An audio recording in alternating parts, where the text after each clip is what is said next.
Hello again. Well, good morning. How's everybody doing? It's good. Thanks for having us back here in Utah. It's been 3 years, huh?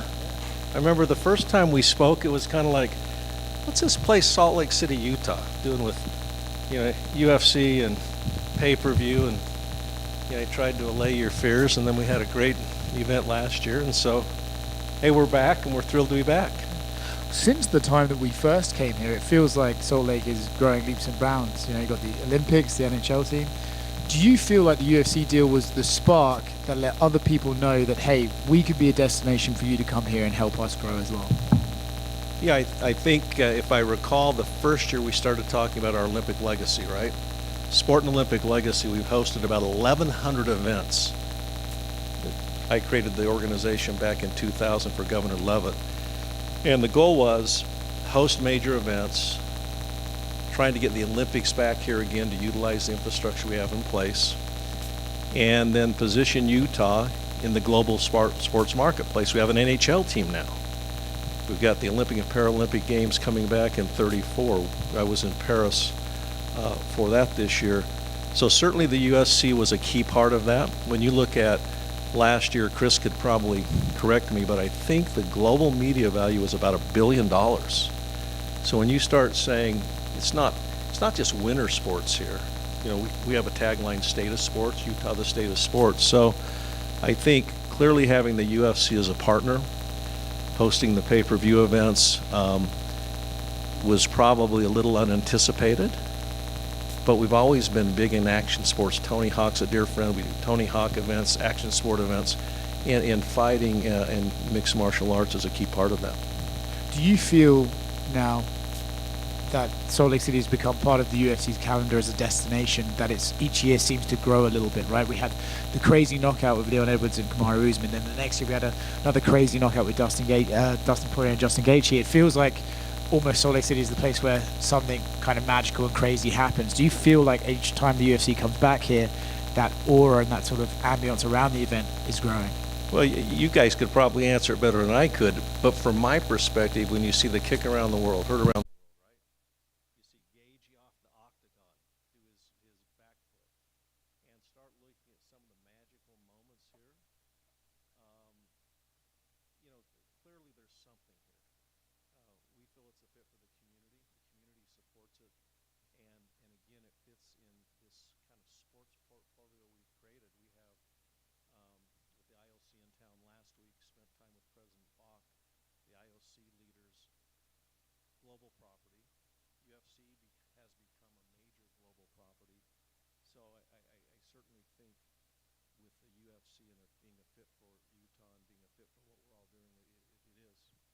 On a personal level, right, you mentioned some of your goals to have the NHL come here, UFC come back here, the Olympics come back here. Personally for you, how satisfying is that to know that this was your goal and you're starting to see it play out, where Salt Lake City is a destination for esports and Utah is becoming the state of sports? I think one of the goals we've, I think, done a great job at evolving into is it's not sports anymore. It's sports and entertainment, right? We had Dwayne Rock. I was with him about 3 or 4 months ago at a WWE event. So you start looking at this world of sports that we all live in. 3 years ago when we first met, nobody would have thought that the convergence of sports and entertainment would be taking place. Look at the Sphere. So when you look at what's the trajectory of sports, where are we going as a sports industry, going with the MMA, the UFC, Olympics. I had a chance to spend a lot of time with the person over all the Olympic Games. And we talked about sport and entertainment and how important getting to other demographics is becoming. And certainly this whole world of what the UFC is doing, not just as a sports property, but as an entertainment property, I think is creating great value for states and locations that are hosting them. And I think that holds true for Utah as well. Quick one over here, unrelated to UFC, Olympics or anything. Was there any update on the hockey team name? The Utah Hockey Club, my friend. So that's it right now. They actually have been getting input from fans, and there's a list of names. They've whittled it down a bit. But for right now, that's the name they've chosen. And the one thing with SEG, Smith Entertainment Group, and Ryan, we're all about branding Utah. We think everyone wins in Utah, the cities. So I have a hunch it could be the Utah, whatever the name is, just like the Utah Hockey Club, the Utah Jazz, Utah Sports Commission. So we believe here in our community we have the most iconic mountain biking event in the world taking place next week. We had a top 10 football game taking place Saturday. IOC's in town last week. We have you guys this year, this week the UFC. So I really think we're becoming a global sports and entertainment destination, and we'll continue to kind of be pushing that and positioning this as another one. MLB is another. That was going to be my next question. Yeah, Major League Baseball. I've done this a time or two. Major League Baseball is also on the horizon, and we've already got a commitment from the Miller organization that founded the Jazz, the Delta Center, to help fund that. There's already property been committed, and the legislature has already created funding for that.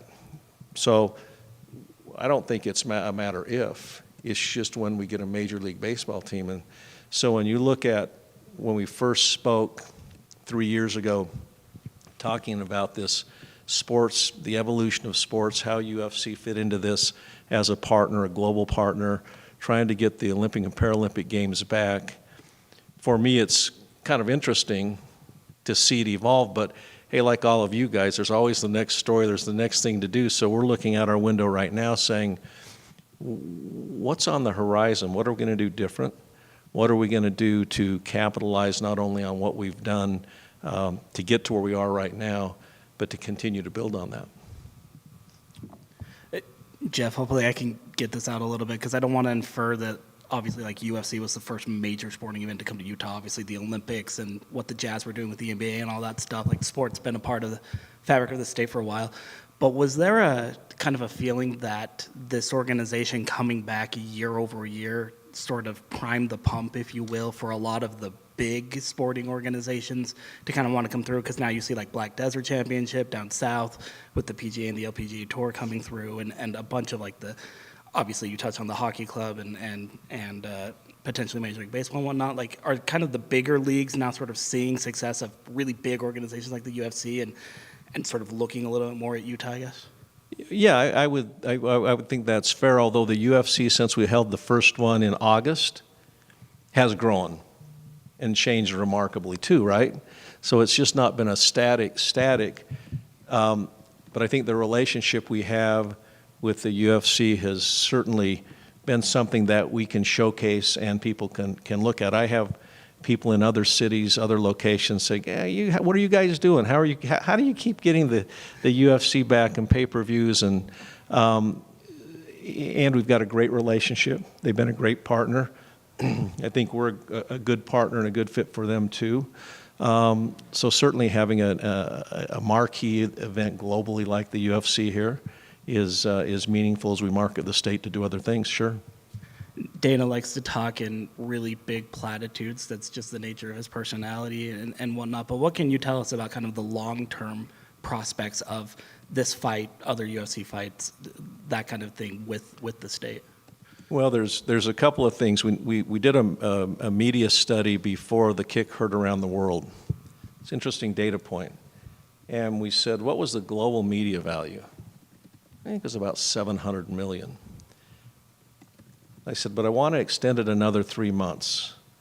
See what the pickup is after the fight, because we knew there would be a lot of additional media and social and digital value that would be generated from that kick, right? And we ended up about just under 900 million, if I remember right. So again, the value that the UFC has to us in terms of a community event, I think is really, really significant for organizations like ours. We're always trying to look at how do we position the state, how do we do things that will position us for the next opportunity, and Dana, we love Dana, but you're right. He throws platitudes, but I'll also throw some platitudes back to the UFC. They've been a great partner. And you don't do things like this that are meaningful unless you have a great relationship You have great partners. It's reciprocal.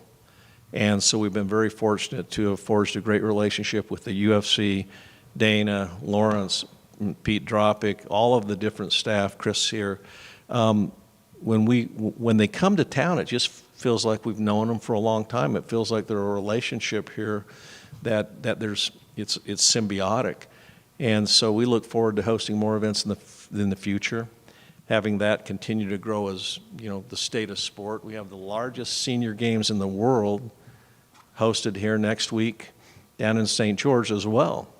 The mountain biking events in St. George, you got 3 marquee events, Ironman World Championships. So when you start stepping back and say the Olympic and Paralympic Games is over here and just look at what we've done as a community over here, it's pretty remarkable when the Olympic and Paralympic Games just become one of the great things you're doing, but not the great thing you're doing like in 2002. That's pretty remarkable when a community can evolve like that. Last thing for me, and I just barely kind of thought of this, but obviously having a local fighter on the card now officially in Court McGee, what kind of a big deal is that for, you're talking about community, the fight community obviously, but just the way the Utah community embraces. Is that a big deal for this event? Well, yeah, I was just talking to Patrick Fishburne, who's on the PGA Tour. We created with a golfer named Tony Finau mentoring program that he and I created to try to get other players on the PGA Tour. Tony was in the President's Cup last week. So Patrick and I were talking, and whenever you have a local player who's playing, certainly the interest level goes up, and the community supports it. So I would anticipate that would be the case this week as well. But we've always had a great fighting, going back to the Fulmers, we've always had a great fighting vibe here. I think sometimes people haven't seen that, but that's not something that's just happened lately. We've always had a really strong boxing community, fighting community, and so having the UFC here, having Court fight, and also have others who are fighting. And I think, not unlike the Olympic and Paralympics, as we continue to host more of the UFC events, I think you'll see more people training, more people locally getting involved, and I wouldn't be surprised if over the course of the next 10 years you see some emerging fighters from here that are significant.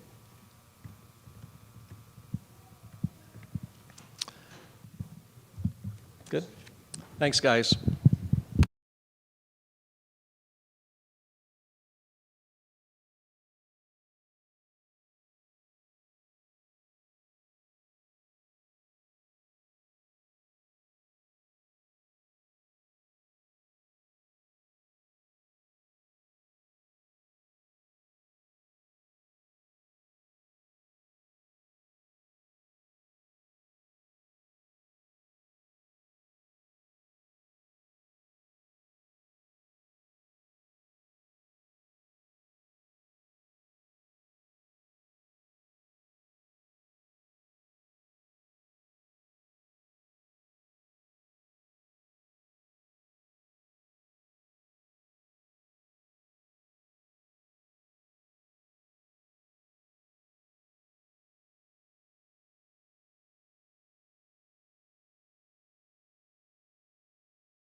Good morning.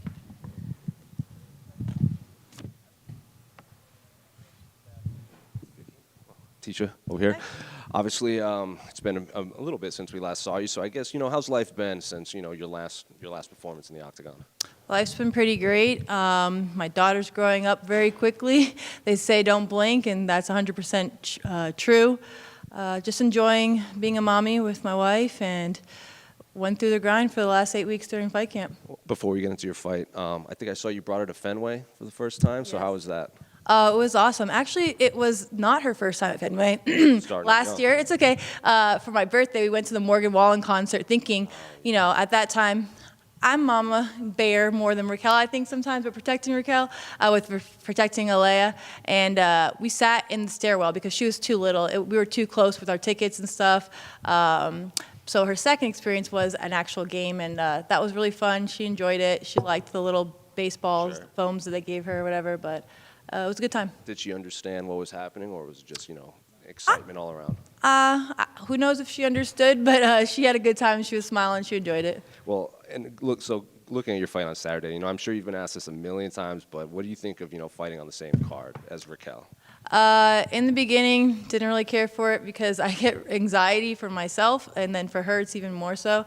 So my only thing is I would like to fight first, and for us, it happens where I fight first, and then I could get my W and worry about her after. And obviously you're matched up with Carla, a person that you obviously have history with. I'm curious, are you surprised it took this long for you guys to, match up again in an actual UFC fight, not like an exhibition matchup? Yeah, I mean, at this point, for a long time now, I've fought all the champions in my weight class. Yeah, it was bound to happen again. It's awesome that it's, her going away fight.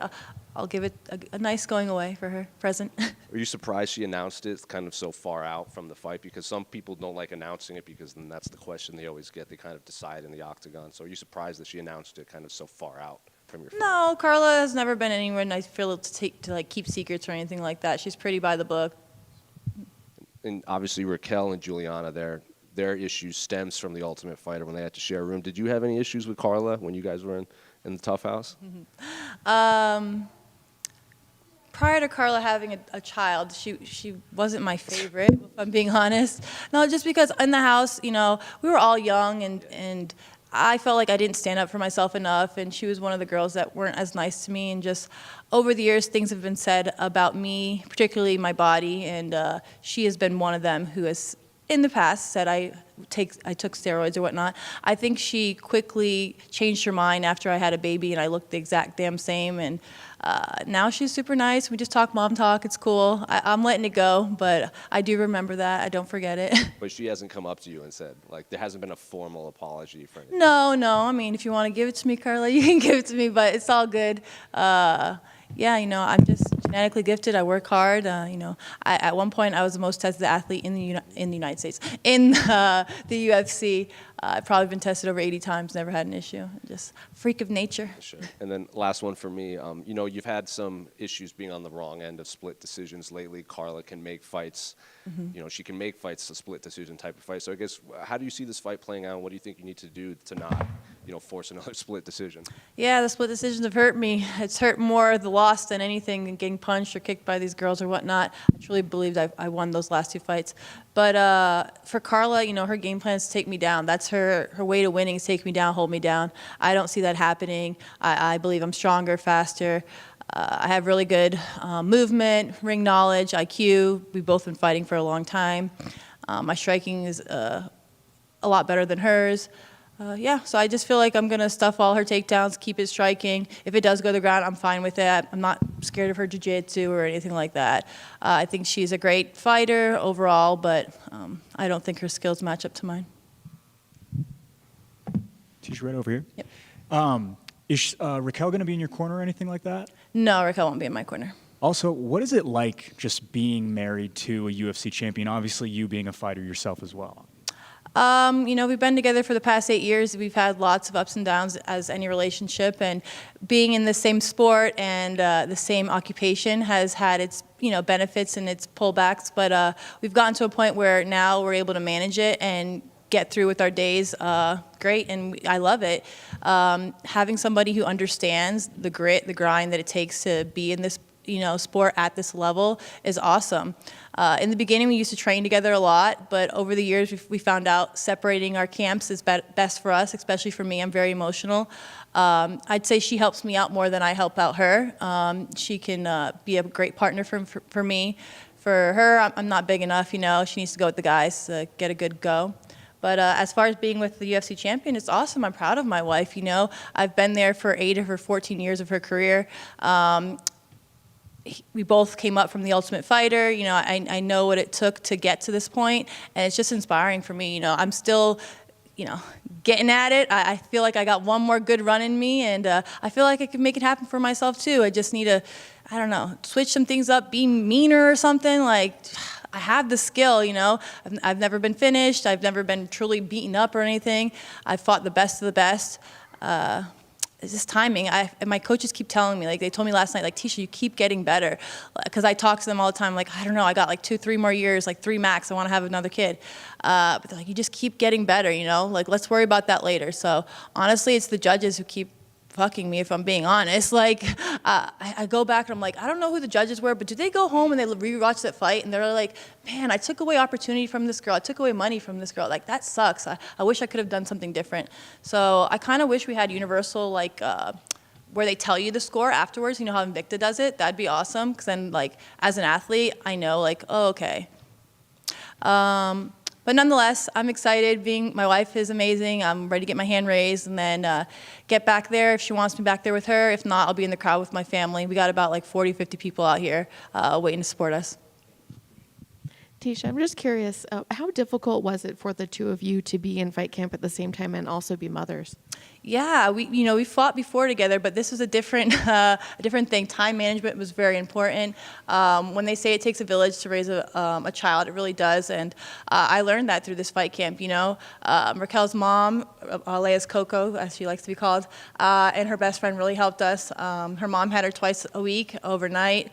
Her friend had her 3 or 4 times during the week, during the day, and we would just switch off. Raquel would train, and then I would train. I would drop off the baby in the morning. She'd pick up the baby in the evening, and it really worked for us. It sucked a little bit because, we want to be around our daughter all the time, but that just made it work, and it made things less stressful for us because we were able to get some errands done during the day as well in between training sessions. But overall, it went really smooth, and I'm grateful for the help we had. And is it kind of a positive in the negative, the fact that you were both in camp at the same time, that you'll both be off at the same time, you'll both be recovering at the same time? I didn't look at it like that, but that sounds great because we're definitely ready for a little vacation. We normally go to Florida and visit her family, my family. So that's what we plan on doing after this, and enjoying Halloween. We have our daughter loves Bluey, so we're going to be the Bluey family for Halloween.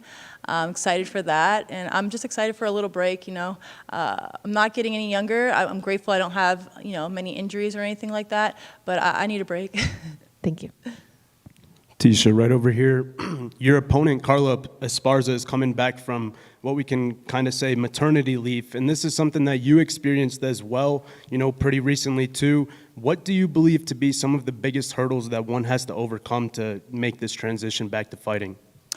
Well, number one is just getting your body used to be getting hit again and moving. For me, I had a C-section, so it was a little bit different. I don't think she had a C-section, but I don't know how her journey went. For me personally, the cardio getting back, after 2 years of not being in there like I normally am every day, my pelvic region, movements, fast twitch movements were very hard and they hurt in the beginning. I wasn't able to make the turnaround. Some girls, they do 5-6 months, awesome for them, but there's no way I could have gotten hit in my, my lower region at that time. I think I took the appropriate amount of time off. I felt great in my last fight. It's just, the judges didn't see it that way, I guess.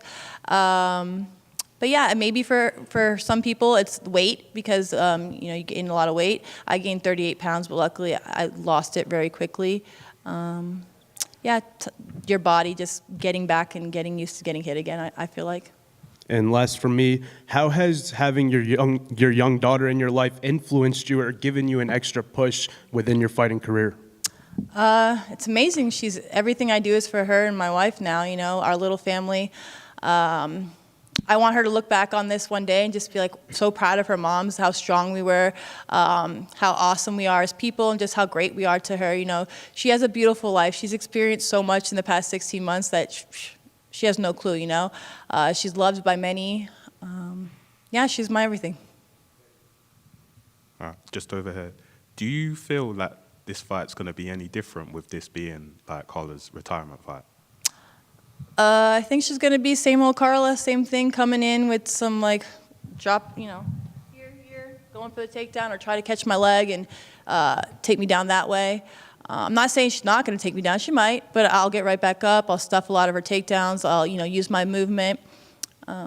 Yeah, like I said, the key to her winning is holding me down, but I don't see that happening. There's not been a girl who's been able to do that. I've been able to get up and do what I want to do. Okay. And how do you think Raquel's going to do against Julianna?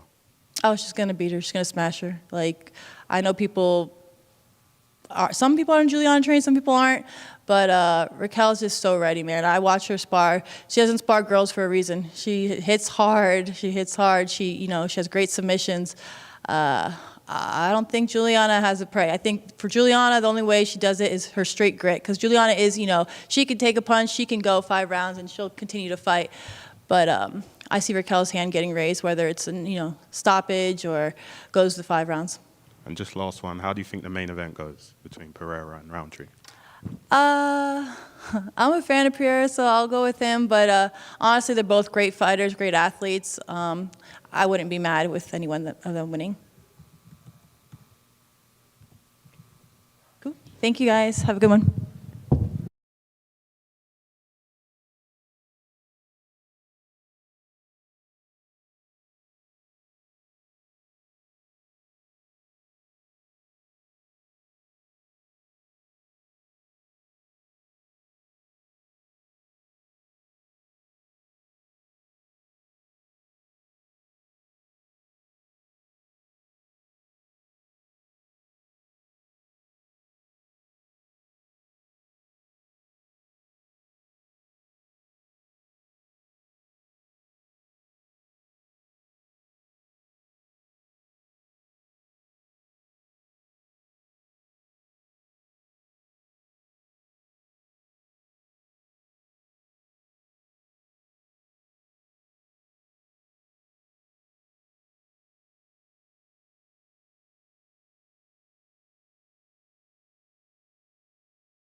Well, Mario over here. Obviously, you know, it's been a little bit since we last saw you in here, but now you're matched up with a legend like Jose Aldo. So I guess how's camp been? How's just the media attention surrounding you? You know, because I would imagine fighting someone of Aldo's like stature and pedigree in this sport kind of leads to more attention and eyeballs on your fights. Yeah, it's been a good camp. I wouldn't say there's been a lot more attention on me, and I'm not too sure because like first this fight was going to be on the prelims too, so like. You know, I was thinking it's Jose Aldo. We're going to be on the main card right off the bat, but you know that wasn't the case. But other than that, it just feels like a normal camp to me. You know, as far as like the media goes. So it's just been a normal thing. Were you hoping to be on the main card at first, and were you disappointed when you were on the prelims? No, I wasn't disappointed. I was just happy with the fact that we got Jose Aldo, so I was good with that. But I was thinking more on the UFC side, like why isn't he on the main card? So, because I know he's the main guy in this this fight. You know, he has all that following and everything. So, I was pretty surprised. And you know, like you said, you were happy with Aldo. Was it the name? Was it the matchup? Was it the rankings? Was it just all of the above? Like, why specifically Jose Aldo? Because you know you were supposed to fight Cody, didn't work out. That probably should have been a big boost to your stock. But now you're getting Aldo, who's probably an even bigger superstar in this sport. Yeah. I was supposed to fight Cody. I won my last fight, and I called out Rob Font, and that wasn't going on. And, you know, my last fight was in January, and it was getting to the point where I was like, I'll get anyone outside the top 15. I don't care. I just need a fight. So when I got Jose Aldo, I was pretty excited, pretty happy, ranked, and UFC legend. When Jonathan Martinez got that matchup, he kind of had to ask again. He's like, "Are you sure it's Jose, like the Jose Aldo that wants to fight me?" Were you surprised that they matched you up with Jose Aldo? Because I think when Aldo came back, there were talks that he could fight for the title in a number one contender fight, and then he's matched up with you, which people are really excited, but you probably weren't on the short list of names that for possible matchups for him. Yeah, I was pretty surprised, that he's taking on like these young guys. You would think he'd come back and fight, someone like at his age, caliber, or a following, maybe like a Henry Cejudo or something like that. But props to him, he's willing to take the risk. And I think I saw something that you said you actually studied Aldo when, for the Ricky Simone fight and everything, just for his takedown defense and everything. So did you take anything away from that study session that you want to implement in this fight? Against him? No, I mean, I understand that Aldo's hard to take down, and that's something that we know going into this camp. But yeah, I was going to fight Ricky. I looked up all these guys that had great takedown defense, and Aldo was one of them. So I try to emulate some stuff from that. And you strike me as a guy that doesn't really focus on the outside noise, because I think you even said like you would do this even if it was in an empty warehouse. You just kind of like fighting, but beating a guy like Jose Aldo, like that's main events, that's title contentions, that's #1 contender fights. Have you thought about life would be like in terms of just outside of the fighting? You might have to be pulled in a lot of different directions with a win over Jose Aldo. Yeah, absolutely. I'm gonna have to just be myself, and I'm just like a homebody, I just kind of stay at home. I kind of decline some things. I don't know if it's good or not, but it just keeps my peace of mind, keeps me just focused on training. And that's what I love to do, just train, fight. And, but if it comes and if it's right up my alley, I'll do it. It's like you, Sean, Kyler, like you're all like these high-level bantamweights, but you all just seem so different from one another. Like Sean gravitates towards the spotlight, and Kyler seems like, pretty mellowed and chill out. You're a homebody. So I guess what's it like in the gym when you guys are just all together and just three just elite bantamweights that are just so different outside of the octagon? Yeah, I would say back in the day when we were all there together all the time, it was fun, man, just watching each other grow, taking these pro fights, just trying to follow each other, trying to keep up with each other, and we're doing that till this day, and it's crazy. We showed up to the MMA lab as kids, amateurs, and now we're in the top 15, and we got more guys coming too. Did you guys all know that at some point you guys would all be here in this top 15 of the UFC even way back then? Oh, I'm sure, yeah. We always had talks about Ultimate Fighter. We'll do the Ultimate Fighter, contenders. We're going to fight these guys. So for it to come to fruition, it's pretty crazy once I look back at it. You wanted to do the Ultimate Fighter? You don't strike me like a guy that would want to be in a house with a bunch of guys that whole time. No. Any way to get in, The Ultimate Fighter, we even said the Contender Series, too, once that came about. So, yeah. Yeah, just wanted to get your thoughts on the main event between Pereira and Rountree, like a prediction. I think it's going to be a great fight. They are both dangerous, and Rountree could, shock us all. But I think Alex is doing what he's supposed to do, and I think he's going to be fully prepared for this fight. But anything can happen for sure. You said in an interview a couple weeks ago that you're not going to get starstruck at all by Jose Aldo. Was there ever a moment in your career where maybe you met someone or you faced someone in the room where you realized all these guys are just fighters like me, and so I'm never going to get starstruck by anyone I face across the octagon? Yeah, luckily the gym I train at, I trained with Sean before, with Benson for the past 10 years. You go against Benson, he's a 55er, and he's not taking it easy on you. So, I never really had that feeling like about, I don't know, famous people, I guess I should say, I just know they're normal people, everyday lives, and that's about it, and we're all fighters, we all bleed, and that's it. Mario, right over here.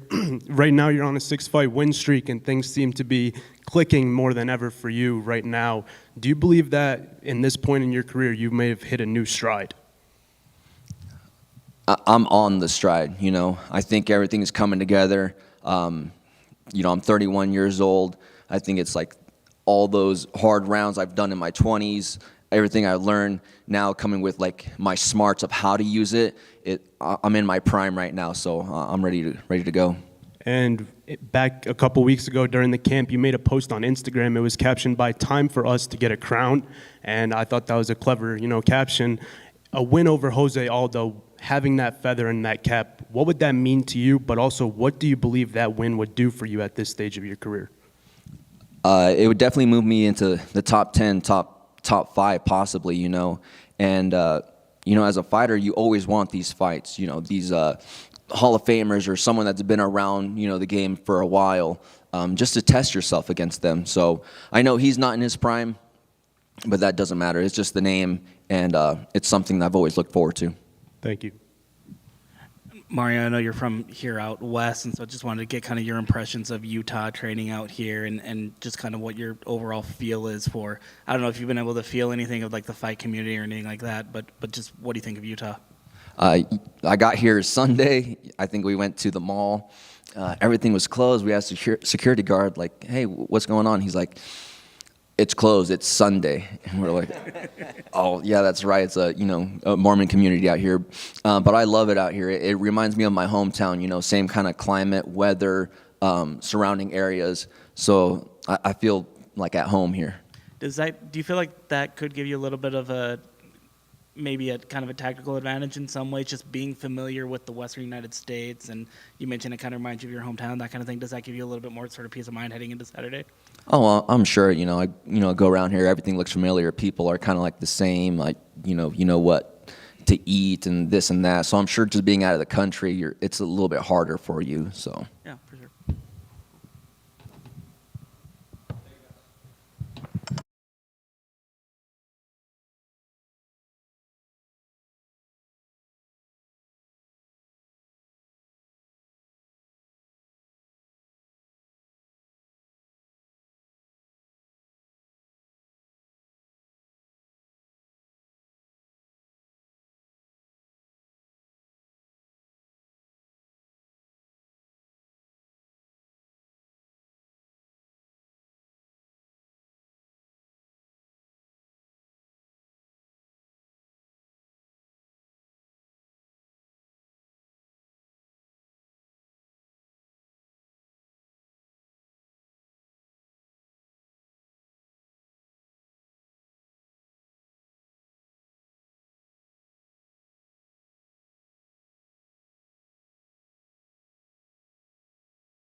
Julianna over here.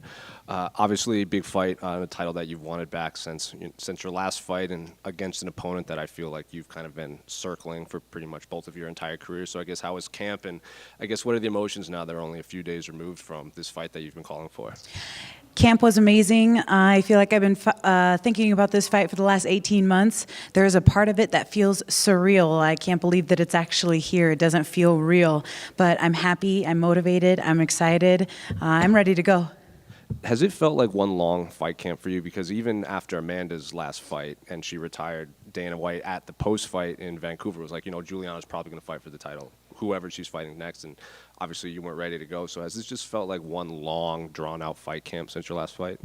I'll tell you, the hardest part for me in all of my preparations is never my opponent. It's always myself and making sure that my body is healthy, willing, and able to carry me through the fight. So yes, it's always felt like one big fight in order to get to the actual fight. And it's not necessarily about anything else other than, is my body willing and able, and is it going to carry me through to get inside the octagon?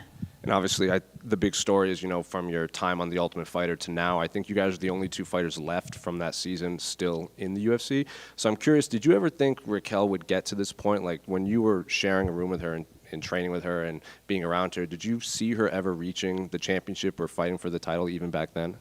I have to be honest, and I don't mean this in any sort of disrespectful way, but I've never thought about Raquel and her fighting and what she's doing and how her career is going and the trajectory of how she's going. It's always just been a focus on me and myself and what I know I can do.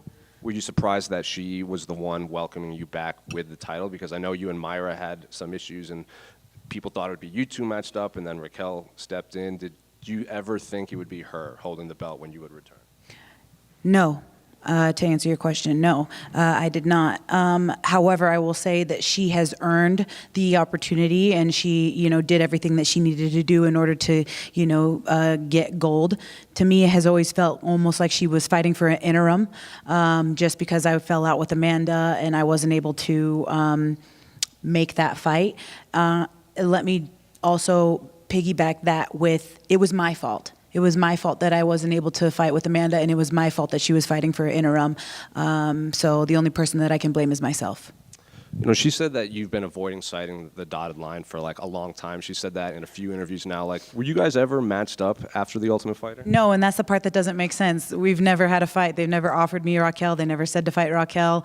Ever since I won The Ultimate Fighter, I have always been looking in front of my windshield. I've never been looking in the rearview mirror. So I've always been going up the ladder, and I haven't been focusing too much on, down the ladder. She also said that she even prepared for two fights for this, Kayla and Julianna, in case Julianna pulls out again or anything like that. Do you think she's just saying that, or do you think she actually did try to prepare for two fights? The only reason why I laughed at that statement is I was like, yeah, it's true. I always do get injured, so it's good for her. She will have realized that she made a mistake on Saturday night. And then last one for me, I think you were in Manchester, correct? Yes, sir, I was. To watch Bilal. Yeah. And at his media day, he said that, Chicago sports isn't in the best shape right now, and he wanted to kind of take that mantle and run with it as like the champion in Chicago. So I guess, what was it like seeing him win the title and then, possibly getting the second title back to Chicago? Well, that was my hope too when I won it the first time. I won the belt, I brought it back to the lake, and I was trying to make, Chicago sports scene, trying to motivate those Bears and trying to motivate, all the White Sox and anybody else I could that was playing professional sports in Chicago. Not so much my luck there. Bilal's doing a great job of representing the city of Chicago, and I'm looking forward to, bringing the belt back again so that we can both, especially coming from the same gym, be representing Chicago and being champions and hopefully motivating the other teams to, step up their game. Yeah, it's not looking too hot for the White Sox. Julianna, right over here.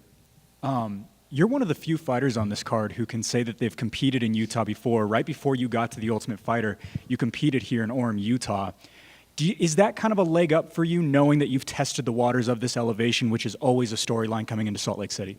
I will say it's what gives me confidence. I'll take you back to that time period in my life. In February of that year, I got ran over by a car walking on the sidewalk.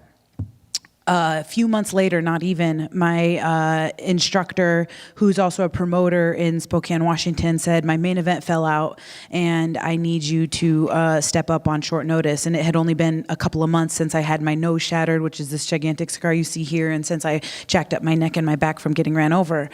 I took the fight on short notice. I got armbarred in front of all my friends and family, and I was so upset because I was like, I quit, I'm done. It was so embarrassing. It was my first loss experiencing that, and I was very embarrassed, but I was done with the sport. Fearing that I was done, he said, called me up, you have a fight in less than 2 weeks. I was about 153 pounds or something like that, and I had to make 125 here in Salt Lake City. So on 2 weeks' notice, I cut. I missed weight for the first and last time in my career at 127. They did not give me the pound, which I think I needed another pound too. So anyways, I was at 127. I came in. I remember my instructor pulling me out of the sauna by the scruff of my neck because I had passed out in the sauna, and like we thought I was dead. They didn't give me an IV. They wouldn't let me rehydrate. My hands were cramped up like this, and I lost a hometown decision to a girl from here, Salt Lake City. So for me, it was like, wow, if that doesn't give you the confidence that you can fight like in Salt Lake City on 2 weeks' notice, coming off of the couch, doing absolutely nothing, and going to a decision which you could say, obviously I'm always going to be biased. I'm like, it could have gone either way. So for me, that is another thing that gives me a little added confidence, like that I'll be okay. Given that tumultuous lead up to that fight, is there some sort of a personal redemption arc for you here, trying to look back and get that title back? Absolutely, absolutely. For me, that was one of the challenges that I wanted to give to myself is, back then it wasn't in your favor, but this time it's going to be different. That's it. Julianna, right over here. You said that this is the biggest fight of your life and the most important fight of your career. Did that lead to any different preparations or, training coming into this one, any more intensity than normal? I know that this is going to sound cliche, but every single fight that I fight is the biggest fight of my life. But I feel like, especially at this day and age, the window of fighting for me narrows day by day by day. I am not no spring chicken no more. I'm not 21 years old, But with that being said comes experience, comes a bit of wiseness in the game.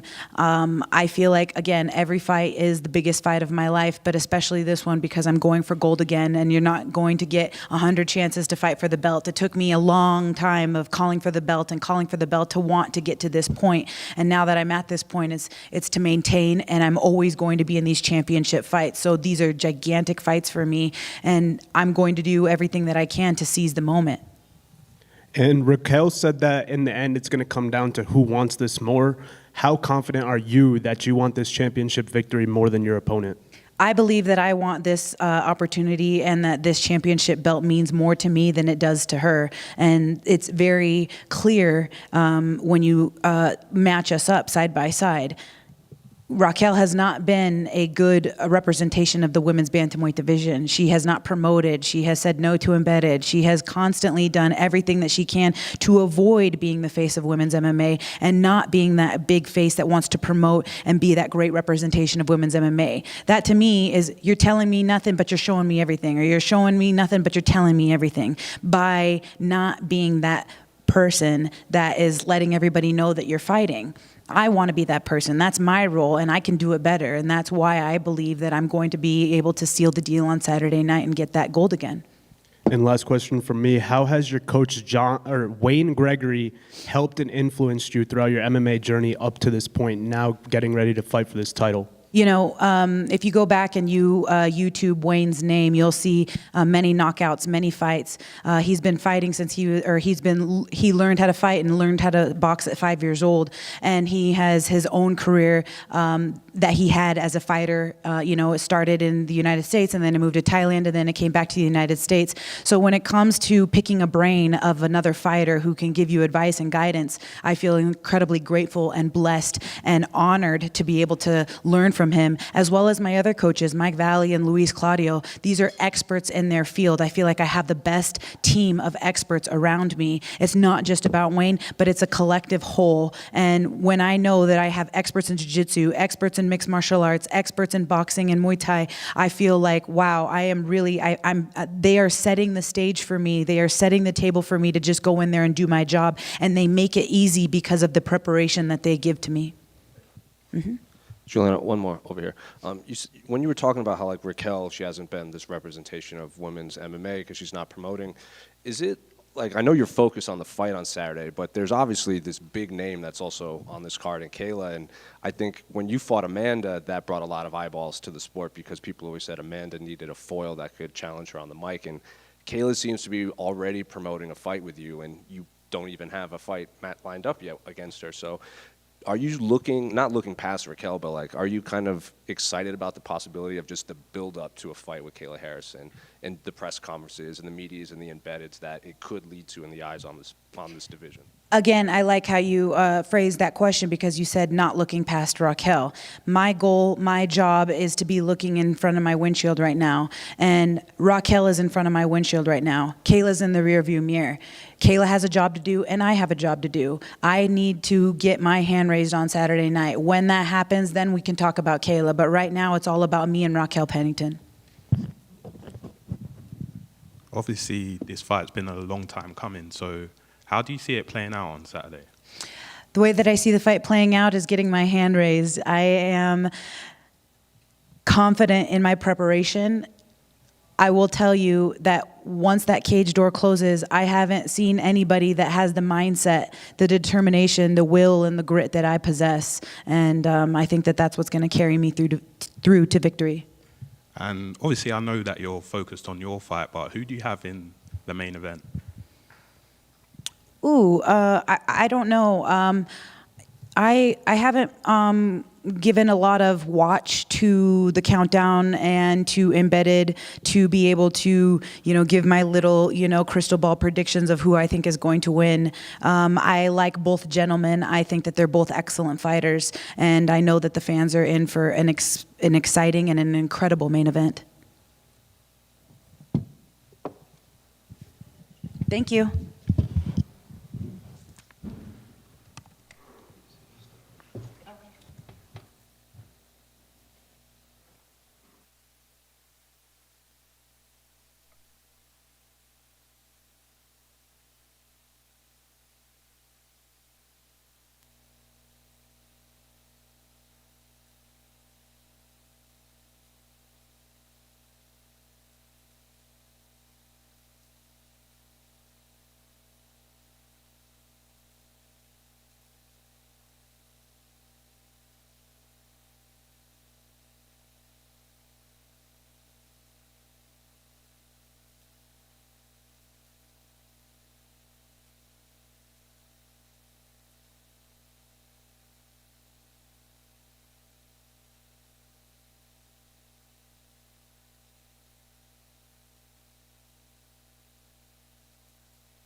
Well, Khalil, how different does this fight week feel for you? Or does it feel different? It doesn't feel too much different. I think the only thing that really feels different is being in a ballroom versus being at the Apex. What about fight week? Did it feel, fight camp, did that feel different for you? Did you do anything special? Yeah, special in different ways. I just think the energy of fight camp was a bit different. We finally got to start to prepare for a title fight. I think vibes were really high in training camp. A lot of smiles, a lot of good times, a lot of like enjoying the preparation and, just positivity, really. Yeah. Talk to me about that moment you got the phone call. Wow. I was having one of the roughest days of my life.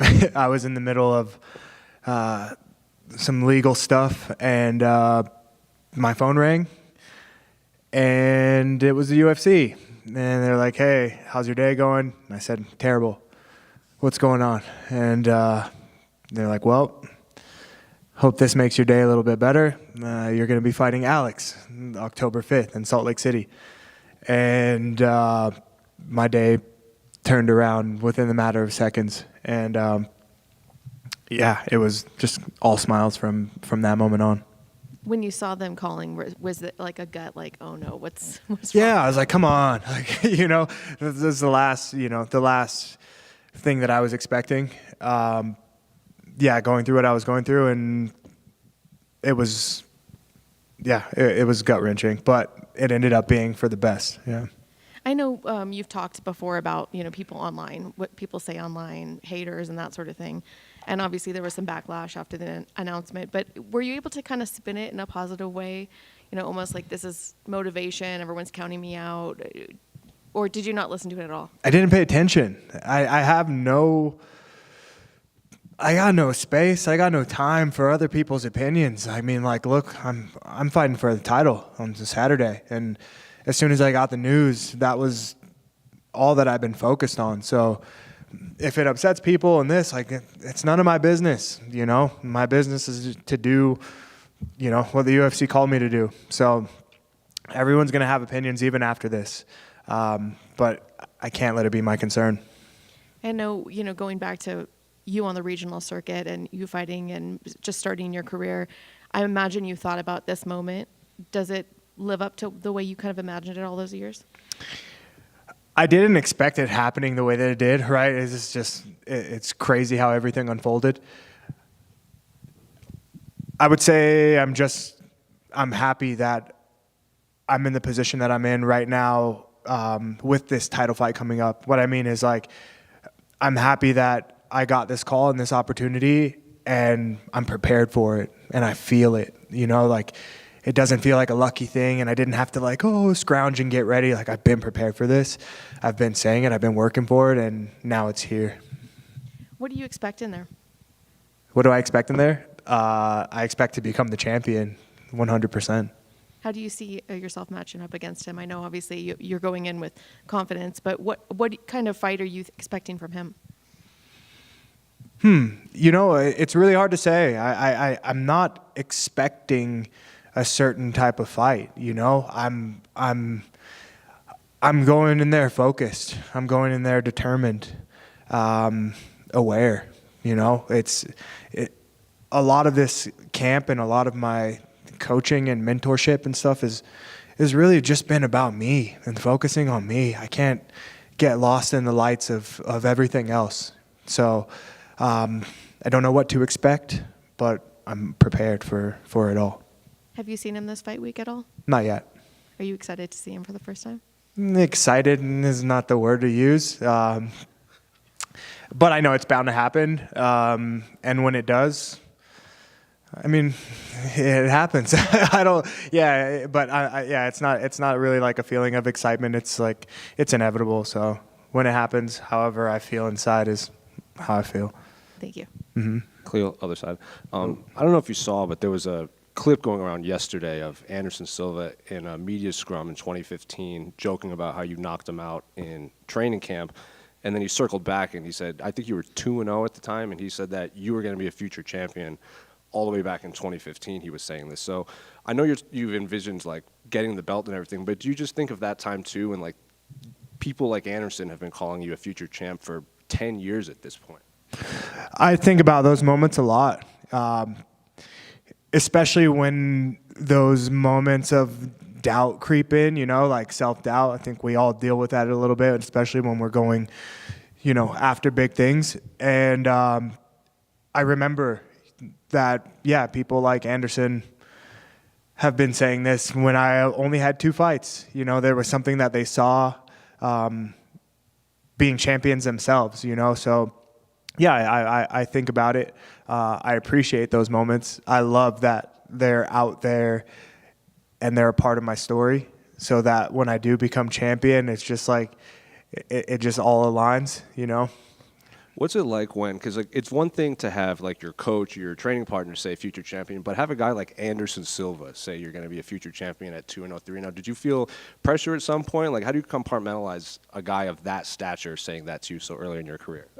I don't think it was pressure that I felt. It was just love. Like when I met Anderson and when he took me in, and the relationship that we have and the relationship that we just built and developed, it just feels good. Obviously he's done what he's done, and he's always going to be my all-time favorite fighter. I aspire to have a career like his.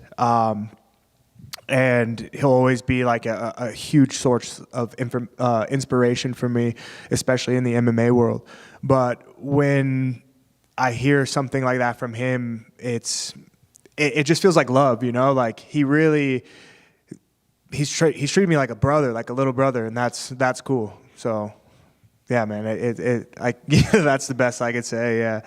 And then, like, just kind of looking at your story, because, like, we've been covering you for so long, and, like, you did your post-fight interview in the Apex, and you say, like, you can use me, like, I don't want to run from this or hide from this, and then your countdown came out, and I bet there's a ton of new fans that had never seen you fight or didn't know your story or about your father and everything. Did you kind of see, like, this bump up in, like, not interest, but, like, people reaching out to you that maybe had never seen you fight or didn't know your story? They were just kind of, they only watch pay-per-views, and that's it, but now they've discovered who you are. I think, actually, after my last fight with Anthony Smith, there's been a big influx of new fans and people, and that's been really cool, and it's been really motivating. I think, it's almost every day that I go somewhere now in Vegas, grocery store, mall, wherever I go, at least one person, will come up to me and say like, oh, I know who you are, or they'll share with me, maybe a difference that I've made for them or something. So since the Anthony Smith fight, I've seen a huge influx. With this fight camp and the amount of media and stuff that's happened, I've been off my phone, so I haven't really, and I've been up in the mountains for 10 days now, so I haven't seen anybody, but I'd imagine that now that more people have heard, that hopefully they start reaching out, and we make a difference. And then looking at this actual fight, you touched upon it really briefly when we spoke to you at the red carpet for the Hall of Fame, but fans kind of view Alex as like the final boss for, because you beat Gokhan Saki, you beat Dustin Jacoby, and he's like the end goal for these glory kickboxers coming in. Do you kind of like that narrative? Is it like, or is this a fun thing for fans to kind of cue in on, or do you just kind of put that off to the side? I think it's kind of cool. Yeah, that's definitely a fun way to look at it, especially from a fan standpoint. If they see, Alex as the final boss, and I get to go and take my shot at the final boss. I think it's really cool. I think it adds excitement. It adds, interest and anticipation. So yeah, I'd like to, entertain it. And then just 2 more quick ones. His last 2 fights, people have obviously been heavily favoring Alex, but then like in the build-up to this, like Chael Sonnen says you're going to whoop Alex. Kamaru Usman thinks you're going to shock the world. Israel is obviously siding with Alex, but it seems a lot more 50-50 in terms of your fellow fighters, not fans and pundits. So I guess, do you think they're just tired of seeing Alex at the top, or do you think this is generally like they see your skill set and they go, you're the guy that can beat Alex? I think that it could be a mixture of both, but I think the guys who ride for me ride for me. The guys who don't, they don't believe in me. They don't like me for some reason. They don't want me to succeed. I mean, there's just like, there's always a little bit of hate from somewhere. I don't expect everybody to like me. I don't expect everybody to ride for me. But the people who do, man, I love them to death. I support, like I appreciate the people who believe in me, who encourage me to go in there and to do my thing and to be my best. Everybody else, like if you don't believe in me, whatever, like I'm here to do my job and I believe in myself as well, so. Last one for me. What do you make of Alex bringing in Sean Strickland at the end of this camp to kind of, put the pressure on him in there? And he said he's like a good training camp to prep for you. That's cool. Like, sweet. That's cool. Yeah. I mean, like I saw it and I was like, cool. Like, honestly, the last interaction that I had with Sean Strickland was at the UFC PI. It was literally the day after Dan Ige stepped in that fight, like 3 hours, 4 hours notice or something like that. And I was going into the PI. I saw Dan Ige. I walked right up to him, gave him his props for just having balls of steel for, just going in there like on such short notice. And out of the blue, Sean Strickland come up to me. He approached me and he just said, like, Khalil, I apologize. I'm a dumbass. I actually kind of like you. I think you're liberal, but overall, I like you or I respect you. Something along those lines. So what I took it as is like, almost like squashing whatever beef. You know what I mean? Or just like saying like, look, dude, I am who I am. I'm going to say what I'm going to say. But I'm coming here to personally shake your hand, tell you, I think you're a liberal, but, to a certain level, I respect you. You know what I mean? It was like that. So I took it as like, okay, you're coming here to kind of make the peace. And I left it at that. So now anything moving forward, like anything that's said or whatever, I got that stored in my memory bank. So I know that there's really no issue. It's really just talk, and I won't concern myself with it, Yeah. Khalil, could you give us some insight into this super secret move that you've got cooking up? It's a super secret. I'm excited to see it, though. Do you think you can pull it off? It's honestly like one of those things that it presents itself, I can't go searching for it. I can't go hunting for it. It's when the opportunity comes, if it's there, if it's forced, it won't necessarily work. Like the piece has got to be there. So it's possible. It's possible to happen against anyone. Yeah. I remember when Demetrius Johnson did his flying armbar and people dubbed it the mousetrap. Do you have a name for this move, or are you going to have to debut that after you pull it off? Yeah, I'd have to name it after I pull it off, for sure. Speaking of techniques and unique techniques, Alex Pereira seems to have this sort of special way to check kicks, right? He sort of gets his whole leg out of the way. Is that something that you've noticed in his fights, or is that something that you sort of can't really see until you're in there and feel it for yourself? Yeah, I didn't notice anything. I mean, I think I saw something like checking the kick with like the back foot and checking the kick like just by lifting the leg back.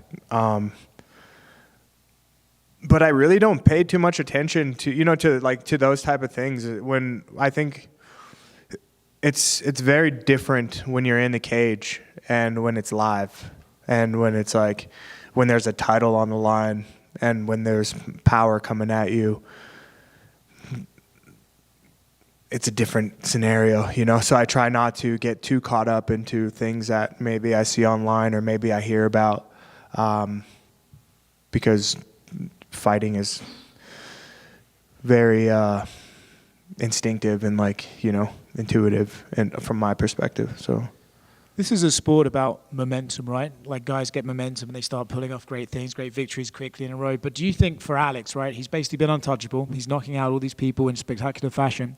Do you think there could be a point where momentum parlays itself into overconfidence and perhaps he comes in, he's like, oh, I'm fighting a kickboxer. I'm amazing at kickboxing. I can just knock this guy out. And do you think there's a chance that maybe he could come into fights overconfident and that's something you could exploit? I'd like to believe that he's not going to come in overconfident. That's what I'd like to believe. I'd like to believe that he's coming in his very best. I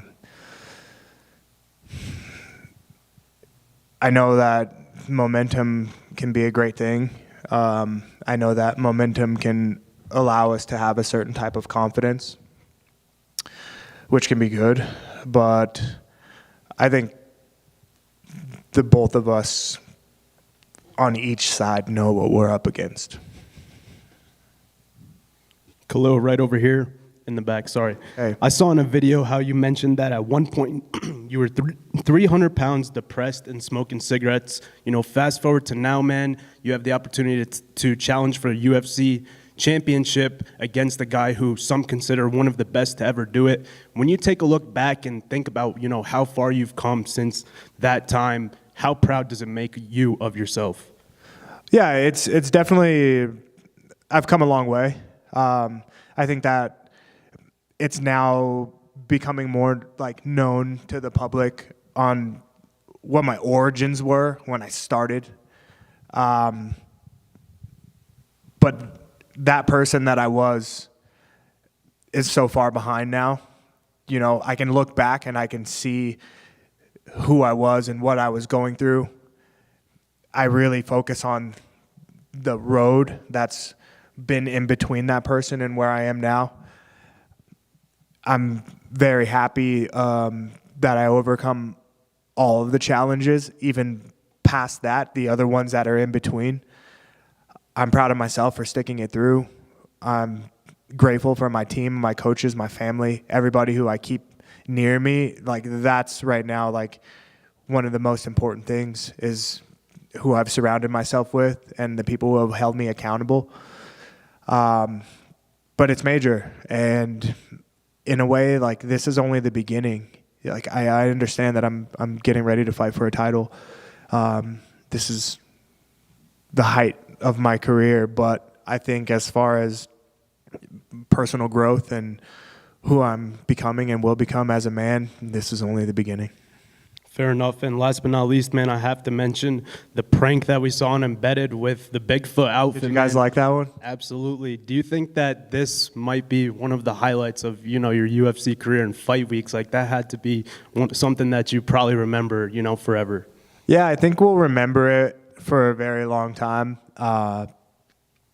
It was just a good moment to have. Like I said, we've been up here in the mountains for a while. Every day has been hard work. You know, there wasn't actually like a lot of fun and games going on. But we figured we'd end the week with something like that. I'm glad everybody had fun. I'm glad it actually worked and Daryl was convinced. You know, like that was the highlight. And just going and seeing on Embedded, like just seeing his eyes and oh my, yeah, that was good. So one of the highlights, I'll always remember it. And I think it might be the beginning of maybe a series of fight camp pranks. Thank you, man. I just thought that like the area you did it in couldn't have been any more perfect. The little trail, then down below you got the Bigfoot running. That was perfect, man. Yeah, and it was actually a workout as well because we had to go down this hill about a quarter mile, but we're all the way up in Park City. So, you know, running back uphill incline, quarter mile sprint, it ain't easy. Shout out to the Embedded camera guy for keeping up with us. Yeah.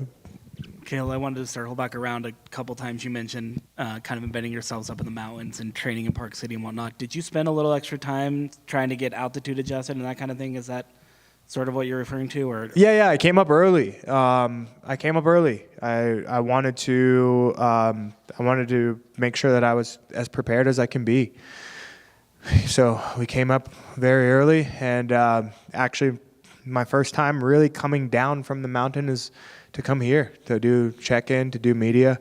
But we've been up there. We've been training up there. We've been running every day. We've been, grappling, doing everything up there, and it's beautiful. This is, I think, Salt Lake City and Park City, and it's in my top 10 favorite places in the world, and I've been a lot of places. But this place is beautiful. So it's safe to assume they're treating you pretty well in Park City and in Salt Lake, the little bit you've been out then? Man, the place is amazing. We had a fun time at the Utah Hockey Club game, super welcoming, great crowd, great team. They came out strong even in just like an exhibition game. Fans have been really supportive, amazing coffee shops, great food. I love to ski, so like going and seeing Park City, and like it's not snowing yet, but obviously like just seeing the potential, just like ski slopes and what's out there. I'm a fan. I'll be back multiple times. Khalil over here on your left. Now that we're actually here, we're just a few days away from this fight. We can only imagine the emotions that come with finally getting a shot after years of training and dedication. Are you avoiding these emotions and trying to stay focused, or are you taking it all in? I'm taking everything in, whether it's emotions or happiness. Like I'm just taking it all in. Emotions or lack of emotion, I think I'm embracing the moment. I'm just trying to stay positive and stay grateful and happy. I mean, it's not every day that I get to headline a pay-per-view and fighting for a title. So I make sure that every day when I wake up, in the middle of the day, and when I go to bed, I'm just grateful for the moments. Grateful for where I'm at. It's an appreciation thing, and I think that's what's helping me to kind of like combat the emotions or put too much pressure on myself. I'm just happy. I'm happy to be here. I'm happy to know that I'm prepared. I thank my coaches and my team for like just the dedication, so there's just a lot of positivity around all of this. And I think that's what's helping me to kind of combat any, nerves and all that stuff. They'll come when they come. I know they'll be there, but like now in the moment and up until now, everything, it's just been trying to just stay positive and keep my heart like full. Nice. And real quick, I don't know if you saw the other day, Alex Pereira dared you to publicly promise a portion of your fight purse to charity if you shoot for a takedown. Is that something you're entertaining a lot? I know you don't even shoot for takedowns. I mean, I would rather just publicly promise to donate a portion of my winnings to charity regardless of a takedown or not. I'd rather do that than, you know what I mean? I'm not a betting guy. I don't bet. I don't really support it, but if it's like a challenge in a way to show or to show that I will donate to a positive cause or to a charity, I don't need to say that I won't shoot for a takedown. I'll just do that flat off. If that's what he's asking me to do, hey, I want you to donate to charity. Okay, that's what I'll do. Am I going to shoot for a takedown? I don't plan to. I've said this multiple times. It's not in my plans. But if it happens, it happens. It is MMA. The guy hits me with something and I'm like, I have to save myself. Okay, cool. But my game plan is not to go in there and become a D1 wrestler or, everybody who watched me knows. That's kind of where I want to actually kind of say that to, I guess, set the record straight, because there's been a lot of talk around this takedown and this and that. The main thing that I was trying to say, my whole career, everyone has known me for pretty much my striking and my striking style. What I was trying to say is, don't expect anything different just because it's a title fight and just because I'm going against Alex, who's also a striker. Don't expect anything different. Expect me. Expect who you've always seen. Now, if something happens, I get damaged, and there's no choice but to, shoot a takedown. Okay, maybe that happens, but that's my game plan, and who I am hasn't changed. I'm not a wrestler, so don't expect me to go in there diving for legs for 5 rounds. That's kind of the main thing. But then it turned into like this challenge and this and that. No. So I will, no matter what, takedown or not, I'll donate a portion of my winnings to a charity in Las Vegas, because that's my home and that's where I plan to bring the belt back home to. And there are a lot of places there that, or a lot of like foundations and stuff there that could use help. So challenge accepted. Thanks, man. Yeah.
Hi. It's a high ponytail kind of day, isn't it? It sure is. So can you talk to me about this fight week? Does it feel different than your first one? Like, does it feel more normal? Yeah, I think honestly, for my MMA career, I spent so much time doing judo and so many times in the finals of big events and traveling the world, and it just became like, oh, this is my job. This is very normal. This is where I feel most at home. And it took me a little bit to feel like that in MMA, but I can say without a doubt now that I really feel like this is where I'm supposed to be. I'm doing exactly what I'm supposed to be doing with all the right people. And yeah, this is the path, and I'm chasing a dream. Does it feel weird to you that the talk of this fight week is not your fight that you're about to embark in, and not even the co-main event? It's what happens after. That's more the dynamic. Yeah, I mean, I think it's kind of probably what fans want, and an inevitable, I want to fight for the title. I want to be UFC champion. And Julianna has been gifted a title shot. So I'm going to smash Ketlen's skull. And then I'll probably, I would happily walk out after I beat Ketlen and fight both of those girls. I think I can beat all 3 girls in the same night. I believe I'm the best in the world. And when you're the best in the world, you can't be stopped. Was there any disappointment when you got this fight? No, I mean, I get it. I'm the new kid on the block. I still have some maybe proving of myself to do, but all good, all good. And I feel like I know the answer to this, but do you feel like you need to have like a highlight reel finish win to get that title shot? I mean, the goal is always to go out there and dominate and still my will. 3 hard rounds, 1 rounds at a time, 1 minute at a time, 1 exchange at a time, 1 breath at a time. But of course, I'm looking for the TKO, KO, or submission. and I know everybody's asking about what you think of the, the co-main event, not that sort of thing, but what do you think of the woman that's standing in front of you? I think that Ketlen is a good fighter. I think she's well-rounded. She's got a judo black belt. People have been talking to me about a jiu-jitsu black belt. But I believe in my heart that I'm better everywhere. On the feet, on the ground, grappling. It's going to be a long night for Ketlen. I know you've asked about being the backup fighter. Has there been any official word on that? I haven't heard officially from the UFC, but from what I understand, I'll be stepping in if someone fucks up. Have you kind of prepared for that? Have you thought of game plans for, the different... I mean, my game plan doesn't really change, I focus on me, I do my thing, and good luck trying to stop it. Thank you. Thanks, Amy. Kayla, over here. With one fight under your belt, I'm curious, what's it been like now? Because in the PFL, you don't really have to lobby or call for fights. It's a tournament, and now in the UFC, you have to do more than just win. You have to kind of promote, sell, and make the UFC want to give you these opportunities. So what's been the biggest difference now coming over to the UFC? Is it just that, or is there other stuff involved? I mean, it's just been a dream. The UFC is the best in the biz for a reason. They are from the top down. Every employee is so professional, so welcoming. I feel very at home here. And I guess there is a little bit more of the entertainment aspect to it, which is kind of giving me an opportunity to grow as well as an athlete and as a brand. But my focus and my goal has been to be so good that they can't ignore me. So I just keep showing up, beating the shit out of girls, and that title will be mine soon enough. And you kind of touched upon it before your debut against Holly, but there obviously is that group of fight fans that only watch the UFC, and then you wanted to go out there and make them fans of you. So have you noticed that you've been recognized a lot more? Yeah, it's crazy. Just little things, I was at the beach with my kids and some high school kid, we're talking a young kid. He's like, "Oh, are you Kayla Harrison?" And I was like, "Yeah." And he was like, "Oh my God, I just played you in UFC 5. You're so good." And I was like, "Oh my goodness." Yeah, it's been really fun for me, and I'm just enjoying every minute of it. I'm living my best life. And what do you make of Raquel saying that she even sort of prepared for you just in case, just given Julianna's history? I know. I was surprised to hear that, but I think there's something, I've got a vibe about it too, so that was smart of her. But I mean, it doesn't really matter. You could have the rest of your life to prepare for me, and you're not going to be ready. Just two more quick ones. I know you talked about Ketlen a little bit earlier, but everyone that has beaten her in the UFC has gone on to fight for a title, essentially. So when you joined the UFC, did you think about her at all? Were you like, I know eventually I'm going to have to, either when I win or before I win, kind of match up with her? To be honest with you, no. I mean, I really just,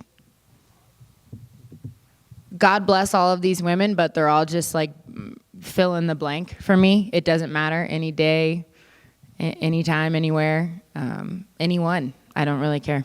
And then Julianna was in here, and she said that Raquel isn't a good representation of the women's bantamweight division because she doesn't promote. She's not doing the things that will bring eyeballs to the division. So do you agree with Julianna, or is she just kind of selling the fight, or where do you think her mind's there? Everyone has their own personality. Everyone has their own way of doing things. Julianna, I don't think anyone likes to hear her talk, so maybe she should take a page out of Rocky's book and shut the fuck up. But yeah, I mean, I have nothing but respect for Rocky. She's just a fighter. She didn't come over here to be famous or to talk shit, and she won a title, so she did it her way. Good for her.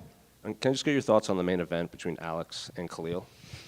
Shama. Yeah, I got to go for my boy.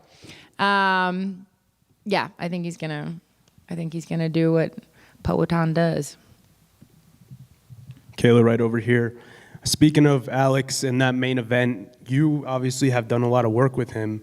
Do you think that some of the judo that you've been able to drill with him could be a deciding factor in this fight? I mean, for sure. He's definitely come a long way, and he's extremely well-rounded. I think people really underestimate his grappling ability, and we may even have a little side bet going on about who gets striking, or maybe my striking, or maybe his grappling. We have a little side bet. So I'm excited to see it. I know he's going to shine, just like me. And for you, this is only your second fight with the UFC, but you seem to be loving the game more than ever. How has the fire within grown for you since joining the UFC? I think that it's just been able to sort of blossom. Yeah, this is... I feel like I reached my ceiling at the other promotion, and I feel like I wasn't really challenged, and money's great, and, all that stuff is awesome, but I love a challenge. I thrive under pressure. I enjoy the bright lights, and I enjoy the pursuit of excellence. For me, that journey, the journey to being the best I can possibly be, is what keeps me going and wakes me up every day. And my life is just so good. I get to wake up every day. My kids are homeschooled. We spend the day together. I go train. I beat Mike Brown up. I come home. I feed my emus. I go back to training. I beat Mike Brown up again, and hang out with my kids. My life is beautiful. So that really nourishes me, nourishes my soul. It was a big risk. I took a big leap of faith. I felt called really by God to be here, and I still feel that. I feel like I'm on the right path. And piggybacking off of what you just mentioned, I saw a post on Instagram where you said, "This is what I was born to do, and now it's about more than me." You were talking about your kids. Yeah. You're doing amazing things, providing a great example to the kids. What do you want them to take away from what you're doing in this fighting career that you're having right now? Yeah. It's just so important for me that my kids know it's okay to dream big, and it's okay to take risks, and it's okay to believe in yourself, and it's okay to be a strong, confident, badass boy or girl, and it's okay to stand strong on what you believe and who you are. And I want my kids to live their life on fire. Every day is a gift. Every single day. At our church, someone who was 35, 1 year older than me, just recently passed away, a mother of two, beautiful soul. And I think about that a lot. We're not here for forever, so make the most of it. Love the ones you love, care deeply, act accordingly, and just, squeeze the juice out of life. That's what I want them to do. Thank you. I've just got one more. I just was curious what your thoughts are and prediction for the Cyborg Larissa Pacheco fight coming up. I think Larissa will win.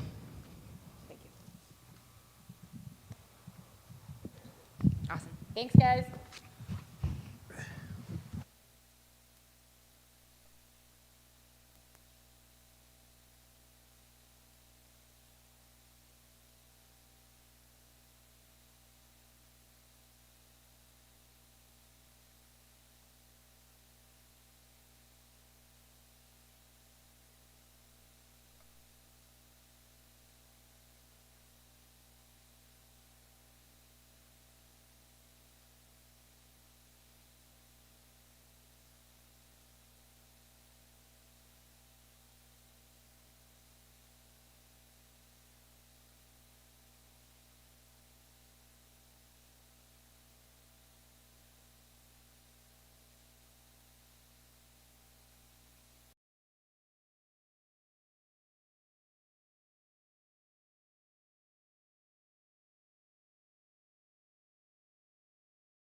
deu um pico agora. Eu falei, cara, depois me arrependi. Eu falei, caralho, falei. Eu limpei. Ah, tranquilo. Well, Jose, obviously returning to Salt Lake, I'm assuming you want, or I know you want a different outcome from last time. So I guess how's fight camp been this week, preparing for Mario and then coming back here to Salt Lake City? Voltando para Salt Lake City, obviamente querendo um resultado diferente da última vez. Como é que foi o camp dessa vez e como é que você está preparado para a luta contra o Mario? Então, acho que o treinamento foi ótimo, né? Acho que eu pude mostrar na última performance no UFC Rio, então preparei ainda melhor, né? Então eu tenho um sonho de ser campeão, então por isso eu dou muito dentro do treino. Acho que eu faço de tudo que é preciso, então treino bastante, pode ter certeza que eu estou muito bem preparado. I think training in camp was great. I think I was able to showcase a lot of those things at UFC Rio, and I think you can be sure that I do everything that's needed, and I'm very ready to go. Was it important for you to fight again here in Salt Lake City? Because I even remember during your fight against Merab, like you were kind of yawning and because he was holding you against the fence. Did you want to come back here and put on a performance for these fans that wanted to see you the last time?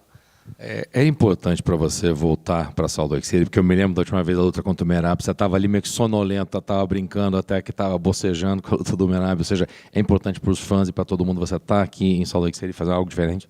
Sim, muito importante, né? Eu acho que a minha performance não foi boa naquela noite, eu acho que não por culpa minha, nem do Merab. O Merab tem um estilo, mas o juiz deixou muito tempo ali na grade, então a luta ficou monótona pra caraca e não teve luta praticamente, então eu fiquei assim bastante triste. Eu acho que todo mundo vem para ver sempre o melhor do Aldo, então acho que naquela noite eu não pude mostrar assim a minha capacidade toda que eu tenho para chegar a fazer grandes lutas.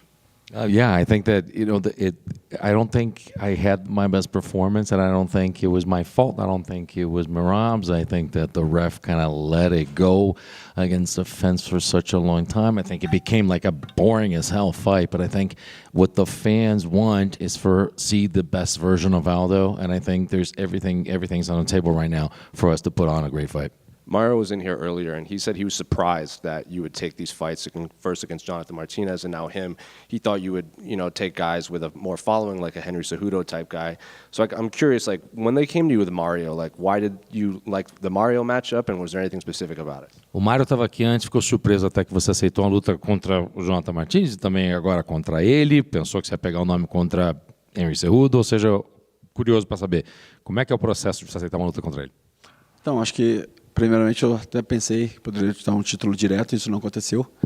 Mas como eu falei, né, cara, eu aceito qualquer desafio. Eu acho que isso é a minha vida, é lutar e vencer independentemente de quem seja, né? Se for o Mario ou o Jonathan, como foi no passado, então eu sempre estou aberto. Então, já que o Ultimate colocou ele, eu acho que eu tenho que chegar, aceitar lutar, se é o que eu tenho que fazer para ser campeão, então eu enfrento qualquer um. Acho que, como eu falei, eu respeito não só ele, mas qualquer outro adversário, se for uma luta pelo título ou se for uma luta para me credenciar, eu sempre vou me preparar da melhor maneira possível. Eu faço o mesmo treinamento, o mesmo estudo, então pode ter certeza que quem quer que seja, eu sempre vou estar muito bem preparado para enfrentá-lo.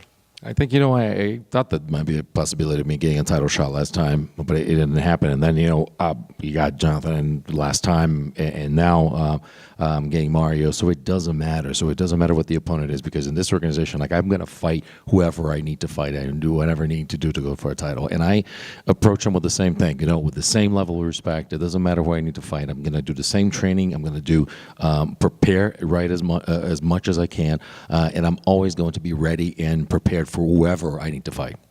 He said that when he was preparing for Ricky Simone, he would watch your tapes a lot because you have obviously exceptional takedown defense, and he obviously took some stuff away. Have you studied him, and do you see any strengths or weaknesses that you can exploit in there? Ele falou que quando ele estava se preparando na luta contra o Ricky Simone, ele viu imagens de lutas tuas, porque a tua maneira de defender queda é muito boa. Então ele se inspirou e estudou isso. Teve alguma coisa, você estudou ele, o que você viu vendo a fita dele? Tudo, né? Eu acho que o estudo é tudo. Eu posso até um dia quando eu parar eu vou mostrar, né? Então eu tenho o Aaron, né? Ele faz uma análise completa de todo mundo que eu estou lutando, isso já há 13 anos.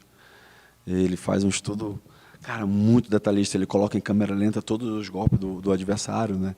Tanto se for uma luta em pé, no grappling ou no chão, onde a luta aconteça, ele separa isso tudo em câmera lenta. Então eu assisto o vídeo, praticamente todos aqueles que eu vou lutar, sei lá, um vídeo do melhor jab dele, praticamente meia hora. Só jab em vários adversários que ele lutou, só direto em vários adversários que ele lutou, chute, defesa, como ele entra. Então, a gente tem esse detalhe, né? Então, tem o Aaron, né? O Aaron, que é um americano, ele já faz esse trabalho comigo já há 13 anos, cara. Então, é por isso que qualquer adversário que eu luto, a gente já tem um estudo, a gente já sabe exatamente como é que ele se faz, como ele recebe o golpe, quando ele é atacado, quando ele está atacando. Então, assim, para mim, qualquer adversário que eu lute, não é tem coisa nova, alguma coisa que possa me surpreender por causa disso.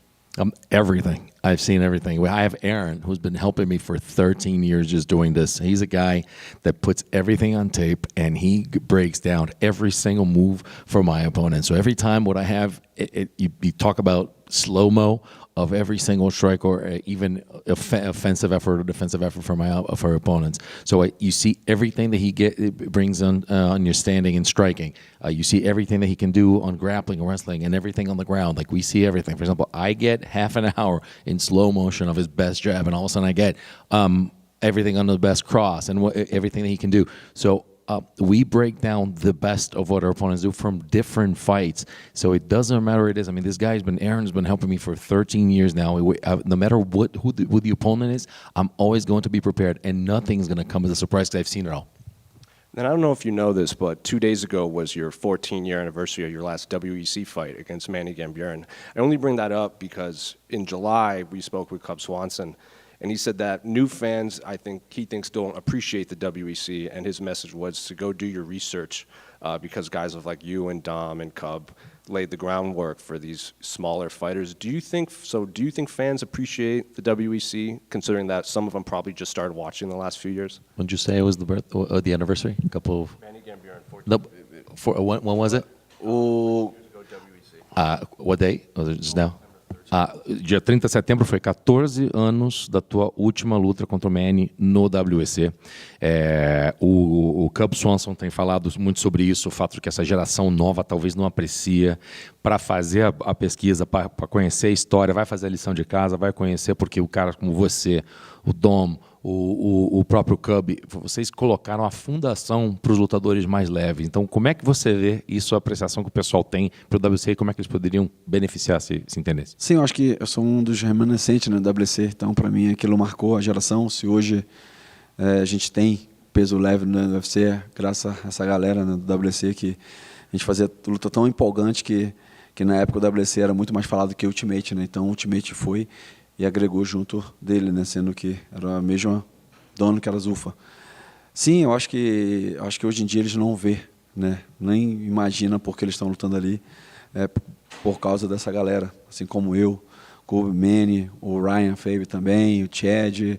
Então veio uma galera, Dominic Cruz, Dimitri Johnson. Então foi esses caras que colocaram esses pesos leves em vitrine nacional ou internacional. Yeah, I think you go back into the fights that we had in the past. I mean, I'm just one of the last remnants of WC and everything. And we put on such exciting fights. And if there are lighter weights today at the UFC, this is the reason why. I mean, we put on some fights, and obviously until everything unified under Zuffa. But having guys like us, I mean, myself, Manny, and Dom, and Uriah as well, and Dom and Demetrius Johnson. I mean, we're the people that made this happen, and putting on exciting fights was one of the reasons. I don't know if you know this, but for a while there was this, before your last fight, there was this kind of calling online. They wanted to bring the blue canvas back to have you and Dom fight in like a main event of a fight. Now I'm curious if you saw those fans calling for that, and would that be an interest to you in the future? Against Dom? No, Dom. Against Dom, right? Yeah. Eu não sei se você sabe que o pessoal falou, correu a boca pequena, não aquele boato de que talvez vão botar tudo em azul para você lutar contra o Dom, ou seja, uma luta das antigas. Você viu falar desse boato de que queriam fazer em azul, e como seria isso para você? Sim, né? Então a luta ficou próxima de acontecer no UFC Rio, né?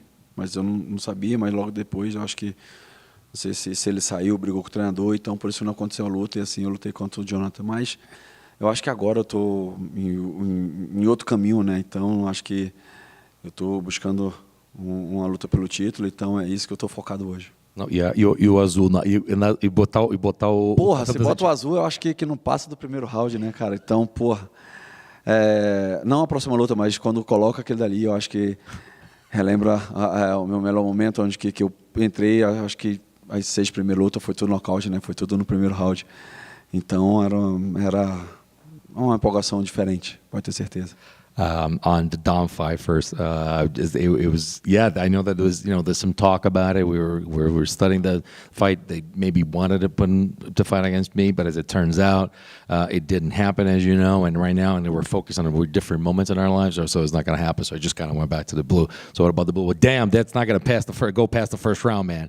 I see that blue canvas right there, and we're just going to go at it, and it just brings a different level of excitement just to have the blue canvas. And the last one for me, I think I know the answer there. But can I get your thoughts on the main event between Alex and Khalil? E a última pergunta, eu acho que eu sei a resposta que você dá, mas poderia dar aquele palpite sobre a luta principal? Pois é muito difícil, né? Então eu sempre vou, quando tiver brasileiro, eu sou muito patriota por esse lado. Acho que respeito o adversário sempre, mas eu vejo uma vitória do Alex por nocaute. Hard to have a different answer. I think when it comes to having a Brazilian, I'm very patriotic about this one. Respect the opponent as always, but I think it's going to be Alex and with a knockout. Thank you, buddy. Jose, right over here. Yeah. I'm thinking back to your walk from 2 years ago here in Salt Lake City, and you had by far the largest pop at the ceremonials, at the press conference, during your walkout. What does it mean to you that you've been able to build a career in which you are universally loved wherever you go?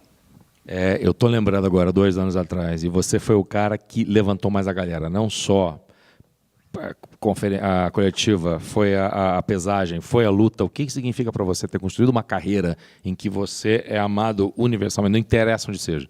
Acho que primeiro eu me sinto muito feliz, né? Lisonjeado por isso tudo, Fabiano. Acho que eu dei muito de mim para conquistar isso tudo, né? Então estou até hoje ainda aqui me provando, mostrando. Acho que isso eles conseguem visualizar não só na luta, né? Mas na entrevista, no dia a dia que contém comigo, que mostra um pouco de mim. Então eu fico muito feliz. Eu sei que mais uma vez acho que o Star Lake vai estar junto comigo. I think I feel very happy and very flattered. They know I've given my all to this, and not only to the fights, but everything. When I step into the octagon, I'm doing all my media stuff and everything else. It's just, I think that I feel very happy, and they know that I've been a part of this for quite some time. And for sure, I think Salt Lake City is going to be with me again. No problem. Thank you so much. Jose, back here. Yeah. It seems as though the UFC might be putting you in front of Mario Bautista, just kind of like they did Jonathan Martinez, kind of a step up for those guys to take you. Do you see this as another opportunity to show another hungry up-and-comer that there's levels to the game? De novo, assim como fizeram com o Jonathan para você, basicamente aquela coisa assim, é outro cara que está vindo aí, aquela geração nova, com sangue no olho e tal. Isso é outra oportunidade para você mostrar que existem níveis e a parada é outra agora quando chega em você. Sim, eu acho que primeiramente eu vejo como mais um teste, né? Então estou me testando para saber se a última luta eu queria ou não, toda aquela performance que eu fiz lá dentro. Mas sim, né? Eu acho que isso, querendo ou não, eu tenho um nível diferente, né? Então isso praticamente eu vejo dessa maneira assim. Que é justamente para passar de nível, né? Mas para mim não, é mais um teste para me chegar mais próximo daquilo que é o meu objetivo. Yeah, I think it's just they're asking for some proof, right? They're asking me to prove myself. I know that for them, they're just putting them to see what's going on. But I think it's for me, it's another just to prove, like for example, like the last fight, just if I really wanted to come back, how much did I want that fight, right? So right now, just I know for them it's a level, but for me, it's another step towards an ultimate goal. Absolutely. You made your MMA return back in May after nearly 2 years away from the game. Do you feel like there's been a new fire that's been ignited for you? E agora, absolutamente pela tua resposta anterior, mas você, aí foram quase 2 anos que você lutava, de repente você volta e você acha que de repente foi uma nova chama que se acendeu, você voltou com outro tipo de fogo? Sim, sim. Acho que foi por isso que eu voltei. Eu falei isso tudo, né? Eu acho que a chama estava apagada, onde que eu saí a última vez aqui, saí muito triste, sabendo que não voltaria, né, dentro do octógono de novo. Então, depois de 2 anos, eu pude voltar e ter essa chama de novo, sabe? Cara, eu treinei muito. Assim, é muito difícil eu chegar a falar, vocês acreditarem, porque vocês não estão no dia a dia. Mas quem está comigo lá, no treinamento, ver. E todos aqueles novos que estão na academia hoje fica de queixo caído, falando, caraca, meu irmão, o cara é um fenômeno, o cara tá, meu irmão, já ganhou tudo, conquistou tudo, e ainda está aqui, meu irmão, na melhor performance dele. Então, sim, é uma chama que está muito acesa, né? Então, pode ter certeza que pô, estou muito bem, a chama está muito acesa, então eu quero sim fazer uma ótima luta. I think that's exactly the reason why I came back, because of that fire. So last time, I mean, obviously went back home, and, kind of sad because I knew that there was a possibility I would never walk into Aldo again. But it's just another fire that was ignited, and just I trained so much. You don't understand. Like every single up and comer, all the new kids there, they look at me like this dude has accomplished everything, and he's gotten everything, and he's still out there giving his all, just training like crazy. So it is another fire that was ignited. It's a flame that's burning, brighter than before, and that's what it takes to be a champion. And last from me, Mario himself, he's on a big win streak, At this stage of your career, what does a win over a guy, young, hungry guy like Mario Bautista, what does this win mean to you? E a última pergunta dele, o Mário já vem de umas vitórias consecutivas, e o que significa para você? Ele fala do Mário, mas o que significa para você enfrentar um cara novo, que está veio cheio de vitória, o que significa para o Aldo? Então, o Aldo, acho que, como eu te falei, sempre se preparar da melhor maneira possível. Então, é mais uma luta que eu tenho que vencer, e assim eu sei que eu vou estar perto da disputa de título. Então, independente se fosse o Mário, ou se fosse o campeão, ou se fosse o primeiro do ranking, nada importa para mim. Importante é eu chegar lá dentro, fazer a minha melhor performance, vencer e conquistar o título. I think it's preparing. It's also about always getting prepared for the best fight possible and to put on a great performance. That it doesn't matter who we would be. It doesn't matter if it's Mario coming up, if he was a champion, somebody on top of the rankings. It doesn't matter. It's another step towards the one thing that I want is a title shot. Jose, right over here. After your loss to Merab, last time you were here, you took almost 2 years off, and some fans were worried that you would have some ring rust, that it wouldn't work out for you, but then you came back and you look like a hungry 20-year-old in that cage. How did you do that? Where did that fire come from? And are you planning to bring that explosive energy to the fight this Saturday? Então, depois da tua última luta aqui que a gente viu, as pessoas, muitos que gostam de você, os fãs se preocuparam assim, o que ele tem para oferecer quase 2 anos depois. E você voltou com tudo, parecia que tinha 20 anos de idade de novo, cheio de energia. De onde que vem essa chama? E esse fogo que a gente vai ver no sábado? Exatamente, É esse fogo, exatamente, que eu quero mostrar mais uma vez para vocês. Como eu falei que era um teste, Não sei se o time está me testando, ver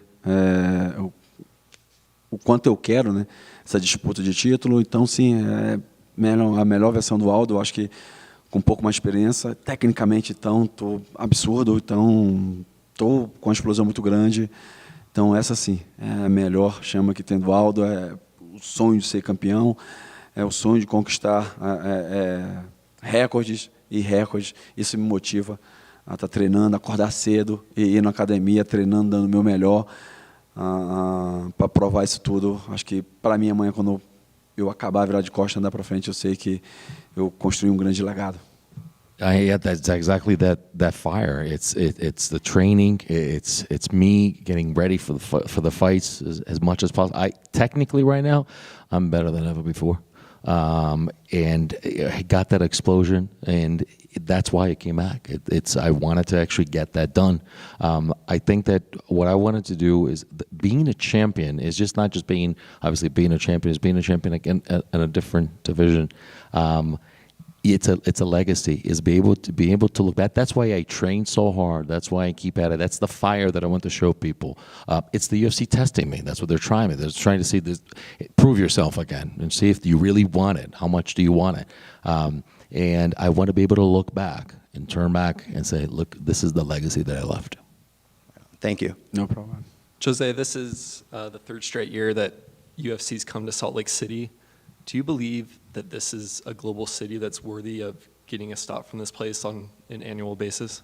Zé, 3ª vez que o UFC volta com o pay-per-view para Salt Lake City. Você acha que isso é uma cidade global, está preparada para sempre entrar no círculo? Assim, volta sempre para Salt Lake City, está pronta para receber o UFC frequentemente? Sim, A última vez que eu vi aqui, então, a arena estava cheia. Assim, um carinho que os fãs daqui têm, com a gente, atletas, lutadores, assim, está aberto, sim, Então, aqui também tem um grande time de basquete, o Utah Jazz, então isso mostra que a cidade está no radar de grandes eventos esportivos. Yeah, I think that from the arena, it was packed to the nines. Everybody was really excited. The love from the fans and the fact the reception that we got over here. It's a city that's got. I mean, you think about the Jazz and everything that they've had. So it's a city that's ready to get more and more events. And then there's kind of a moniker, a new nickname, Headshot City, that's been named the town. What are your thoughts on that? And do you think we'll see some more action from your fight and then from across the card on Saturday? E agora, aparentemente, tem um novo, não sei se tem uma coisa na água aqui, mas você sabe que todo ano tem uma porrada na cabeça, tem um chute na cabeça, né? Então virou a cidade da patada na cabeça, basicamente. Os últimos dois grandes eventos aqui foi vencido, inclusive, pelo Azarão. Ou seja, o que acontece por aqui? Será que a gente vai ver uma coisa dessa no sábado? O que está acontecendo? Acho que na minha luta, primeiramente, então, eu tenho que ganhar. Assim, aí falando sobre isso, né, eu lembro, o Leonard, né, acertou um bom high kick na cabeça do Usman. Cara, eu acho que é isso que o Sean espera, grandes lutas.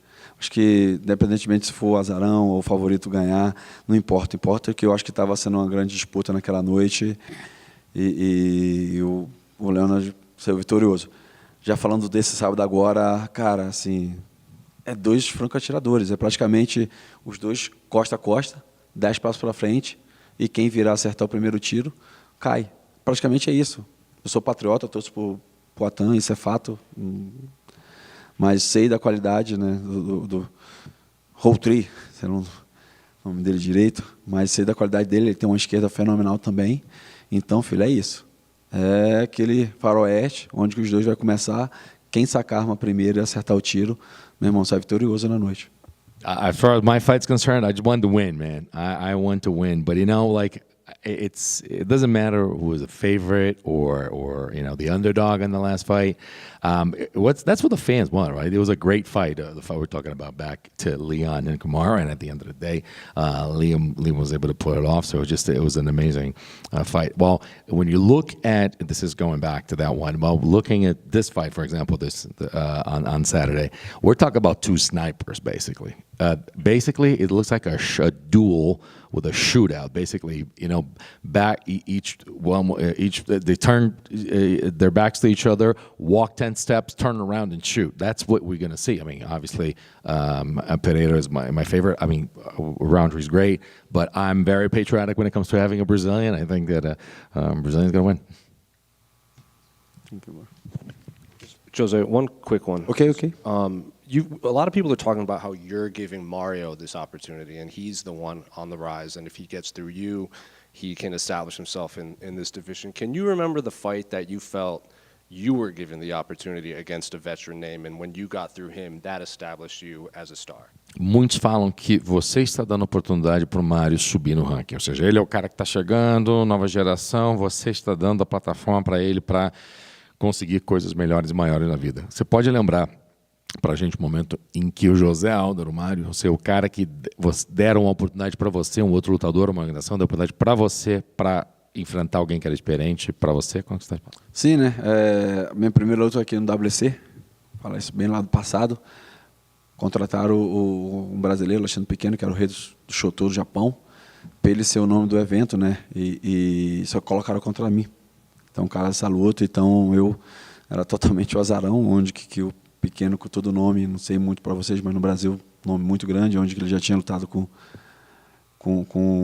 pessoa lá da academia e tinha vencido, né? Então, eu recebi aquela oportunidade e fui lá e venci. Então, outras oportunidades também, que eu estava na época do WC, ou dentro do Ultimate, eu já cheguei campeão. Então, não foi dessa maneira, mas eu lembro benzinho dessa luta que eu cheguei, fiz o meu papel e venci. Yeah, my first fight in WC. I'm going to go way back in the time machine here. Let's just think about the first time that I had the opportunity. We're talking about there was champion Shoto Japan, somebody at Pequeno that was the guy, and people may not know now how good he was. And actually, he had beaten some people from the gym, from our gym back then. So there was, and it comes a guy like me, didn't have a name, and I had that opportunity. And you look back, and even like my title shots, the opportunity, I had to be a champion. But when I look back, that's the time. I can clearly remember that time. You're talking about Nogueira, your first WC fight? Nogueira, yeah. The first WC, yes. The first WC, Pequeno, yeah. Against Pequeno. Yeah. Thank you so much, guys. Sorry, I went with the nickname.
Chama.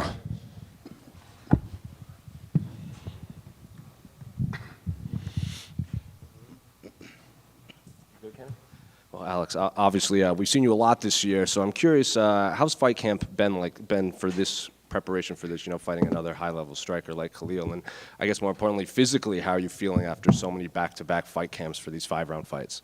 Bom, a gente tem visto muitas vezes esse ano, né? Como é que tá esse fight camp para lutar com um trocador igual o Khalil? Pelo fato de estar lutando várias vezes do ano, como é que tá o corpo? Bom, o corpo está bem, né? Sempre tem algumas coisas, acontecem alguns imprevistos, né? Bom, acho que quando a gente está no alto nível é assim, né? As coisas são difíceis, mas eu estou num bom momento, né? Como você falou, lutando aí várias vezes, né? E com ótimos resultados da forma que acontece, isso só me motiva. Well, body's good. Things happen sometimes here and there, but you know that's the price to be fighting often. But I think everything is good. We're getting great results from it. I know even some of after your last fights, you said, like, oh, I might take some time off. So I'm curious, at the beginning of this year, did you think you would be this active, or did you think you would have these longer gaps between fights? Bom, sempre tá falando aí que ano passado ainda falou que queria dar um tempo, esperar um pouquinho para lutar de novo. No começo desse ano você esperava estar lutando com tanta frequência assim, ou gostaria de ter colocado um tempinho maior entre as lutas? Não, eu sempre quero estar lutando, né? Mas às vezes quando me faz uma pergunta assim, eu falo, pô, quero dar uma descansada agora e tal, mas eu volto para academia, começo a treinar, começo a ver a minha evolução e eu acho que eu tenho que fazer isso novamente, o mais rápido possível, e é o que acontece. Well, usually after the fights I say that I want to take some time, give a little gap, and then I come back to the gym, I start training, and then I start seeing more evolution. I see that I just gotta keep doing this more often. Did you think it would be Khalil, coming off of his suspension, but he was on this win streak, but he hadn't headlined a card, he hadn't fought in front of fans in a long time. Was Khalil even a possibility in your mind? Você achava que seria o Khalil devido ao fato de ele estar vindo uma suspensão e já não estar lutando um tempinho, apesar de estar vindo numa sequência de vitórias? Passou pela sua cabeça que o Khalil seria o seu próximo adversário? Não, no momento, até o momento não, né? Eu acho que ele tinha feito uma luta, falou até meu nome, né? Mas eu falei, pô, esse cara tá um pouco longe, não tava de olho nele, mas tudo acontece, né? E a gente tem que estar preparado. Well, no, I did not envision that. Actually, Khalil, I think he made one of his previous fight. He mentioned Alex's name, but he was far behind on the rank, so nothing that came to his mind. But you got to be prepared for everything. I don't know if you know this, but there's been a lot of people have been calling fans to call you the final boss for Khalil because he's had so much success against these glory kickboxers like Dustin Jacoby and Gokhan Saki, and they view you as, the final guy for him to beat in the UFC. Khalil likes that because it's something the fans can attach to and it's a storyline. But I'm curious, do you like that narrative and do you embrace that role as the final boss for him? Bom, alguns fãs falam que você é como se fosse o último chefão do jogo, né? Pelo fato do Khalil ter tido tanto sucesso contra outros kickboxers e colocam você como o último desafio dele nessa área, né? Ele gosta dessa narrativa e o que você acha dela? Não, eu gosto também. É legal. Eu depois, né, eu vi esse lance, né, onde ele nocauteou o Gogansaki, né? E eu vi algo ali que pode ser feito, por que foi, né? Então a gente, junto com a equipe aí, estudando isso, né? Mas uma luta com outro kickboxer, que é o Justin Jacob, é uma luta também que eu não concordo com o resultado, né? Mas ok, ele ganhou, é isso. Well, I enjoyed the narrative. I saw his fight with Gohansaki. I saw some things that you had done there and things that I studied on that fight. You won. But I saw the fight against Dustin Jacoby, and I think he did not won that fight. What do you think fighters like Dustin, I know you thought he won, but it was a very close fight, but fighters like Gokansaki and Dustin, what do you think they're doing wrong against Khalil, or is it something that Khalil is taking advantage of inside the octagon? E quando você vê a luta, por exemplo, com caras como o Dustin Jacoby ou até com o Gohansaki, o que você acha que eles estão fazendo errado que o Khalil está conseguindo ter sucesso com caras assim? Aqui não dá para falar, senão ele vai ganhar o lance, né? Eu tenho coisa muito boa ali que eu posso fazer ele errar, né? Tem uns pontos assim específicos que é óbvio que eu não vou falar aqui, que são muito importantes, né? Mas uma coisa eu falo, estou muito bem preparado, né? Estou animado para essa luta. Well, I cannot give you guys all right, but I think there's a lot of points on his game that I can make him miss, that I see a lot of mistakes and flaws there that I've been studying I can use. But all that I can say for you guys is that I'm ready to make it a great fight. In terms of his strengths, a lot of people say like he's explosive, he's southpaw, he's quick with his hands, he has powerful ground and pound when he knocks you down. Is he any different from guys that you have already fought in the UFC? Bom, o pessoal fala que ele é explosivo, ele é um cara rápido, né? Um cara atlético, tem todas essas qualidades, né? Você acha ele um pouco diferente de outros caras que você já lutou no UFC? Não, acho que é diferente, né? Cada um tem o seu estilo. Mas eu gosto desse estilo, né? Eu gosto dessa agressividade. Quanto mais o oponente é agressivo, eu acho que para mim é melhor. No, he's obviously different than the guys that I fought. Everybody's different, right? But I like that he's aggressive. I like that his style, that he fights, that going forward like that. So I think it's good. How has it been with Sean in camp for this fight? Como é que foi ter o Sean no campo para essa luta, Strickland? Foi muito bom, né? Foi um treino muito duro. Ao mesmo tempo também muito divertido, né? Estar com ele ali. É um cara de energia muito boa, né? Às vezes as pessoas falam do cara, né? Mas com a gente ali, né? Com a minha equipe, família ali, eu posso falar para todos vocês que sempre respeitou. É um cara que, a gente tem que estar com ele do nosso lado. Well, very hard training, very good training, and person with a great heart, very nice guy. I know some people say some stuff about Sean, but around us in the family, he was very good, always respectful. Great to have him with us. It feels like every time Alex fights, people are looking past the opponent he's facing on that weekend and talking about what his next move might be. There's always heavyweight or now middleweight. If he was to choose which is more likely for him, which way would he go, heavyweight or middleweight? Bom, toda vez que você luta, o pessoal já está olhando depois dessa luta o que é o próximo passo, né? Se fosse poder escolher o próximo passo, foi falado do pesado, foi falado do médio, qual você escolheria? Eu escolheria defender defender o meu cinturão, né? Porque para o peso, para baixar de peso, né? Isso tem que ter um pouquinho mais planejado, né? Para subir também tem que ser um pouco mais planejado, né? Mas para essa categoria aqui é perfeita. I will actually choose to defend my belt. For me to go in a lower weight class, it will take some time, needs some more preparation. For me to go to a higher weight class, it also takes some more preparation. So right now, the way that it is at light heavyweight is perfect. He recently bumped into John Jones at the Noche show. Did seeing him and being around him physically maybe think like, oh, I'd rather train with this guy than fight this guy? Or did seeing him there make him think, oh, this would have been a fantastic fight if John was not retiring? Bom, você foi recentemente visto com o John Jones no UFC Note, né? Fala pra gente, estando com o John Jones lá, te deu uma sensação de, eu quero treinar com esse cara, né? Ou então, seria uma luta fantástica se eu pudesse lutar com esse cara? Para ser sincero, eu só pensei nos treinos ali mesmo, né? Como ele já deixou até bem claro aí para todo mundo, né? Que ele iria fazer mais uma luta, iria se aposentar, né? E eu ainda não faço parte desse peso, né? Então, pô, estaria longe aí de estar fazendo essa luta com ele, mas eu com certeza eu quero aprender algo, né? Um cara com essa grande experiência, com certeza, da forma que eu sempre venho me comportando, com a mente aberta, né? Eu com certeza eu vou aproveitar algo ali e é o que eu quero fazer. Well, I was only thinking about training because he expressed that he said that his next fight might be his last fight. So I want to go over there and learn a little bit from him. You know what I mean? I'm a guy that have an open mind, and I think it'll be great. How often does Glover Teixeira get mistaken for Junior Dos Santos? Com frequência, o pessoal confunde o Glover com o Cigano. Pô, eu vi 2 vezes. Eu só vi 2 vezes só, mas pô, não é combinado não. Os caras chegam assim e falam, eu falo, caramba. It's definitely not staged, but I only saw it twice, but people mistaken them. Hey, Alex, over here. You fought here last year, but it seems like this time around you spent a lot of time training in our mountains and hitting our local gyms. What's been your impression of Salt Lake during the lead up to this fight?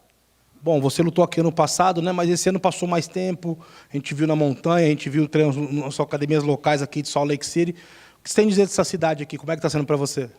Bom, a gente está nas montanhas, né? A gente tem uma casa ali, né? A gente está com um grupo ali de 10 pessoas, mais ou menos. O passeio que a gente deu foi nessa região mesmo, não aqui para baixo, né? Então, para ser sincero, a gente não conheceu nada aqui.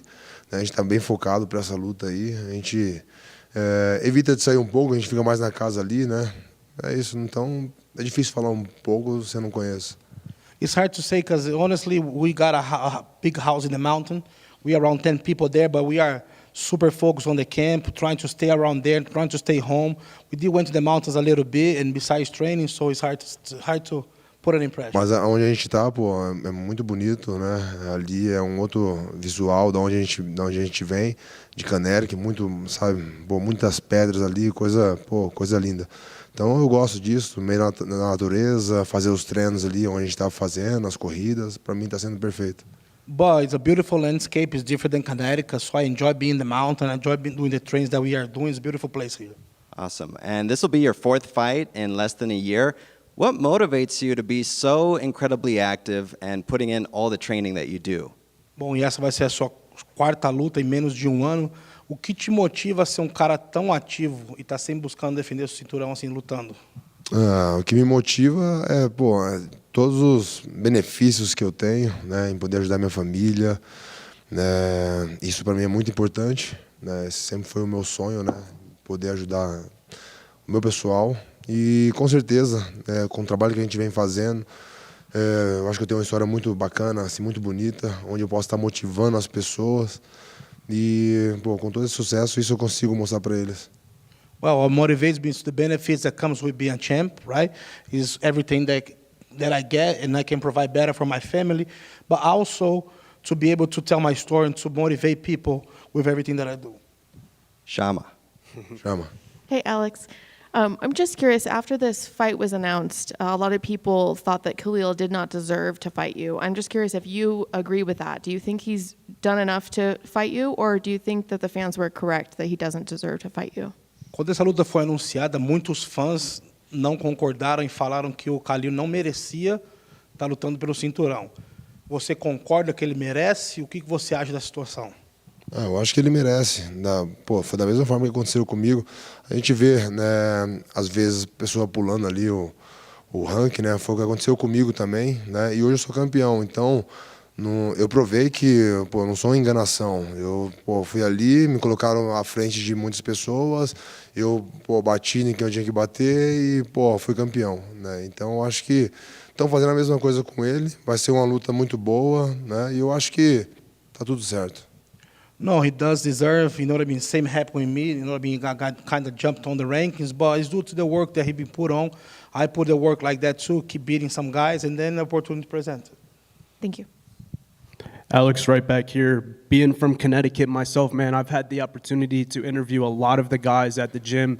Every single time they tell me about the inspiration, the mentoring effect, the leadership that you provide to them in the gym. What does it mean to you to be a guy who has a whole stable of younger fighters that are constantly looking up to him?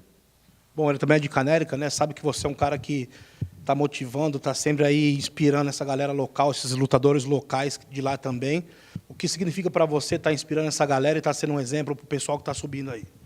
Não, para mim significa muito, né? Igual eu estava um mês atrás, estava no Brasil, né? E sempre visitando o meu pessoal, onde eu nasci, né? E as condições assim não são boas, e eu vivia isso, né? Então eu quero tentar motivar essas pessoas, né? De alguma maneira.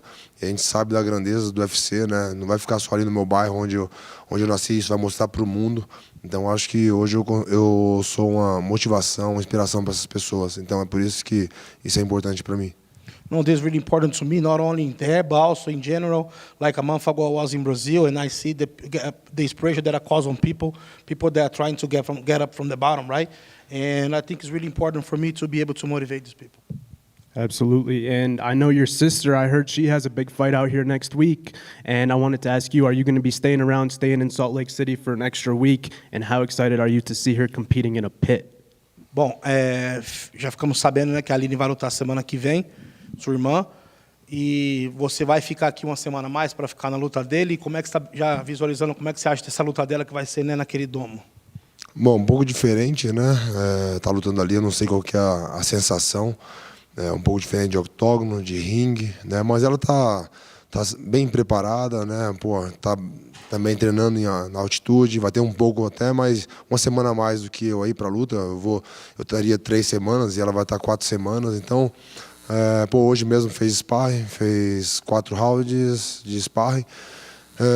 Vai lutar 3 rounds, então fez um a mais ali, porque pode ter, nas regras, né, do Karate Combat, pode ter um round extra. Então é isso, a gente está treinando certo, fazendo tudo da melhor maneira. Yes, definitely. It's going to be a little different, right? Different feeling. I don't know because it's not fighting on a ring or on a cage, but she's ready. She's very, very good prepared for it.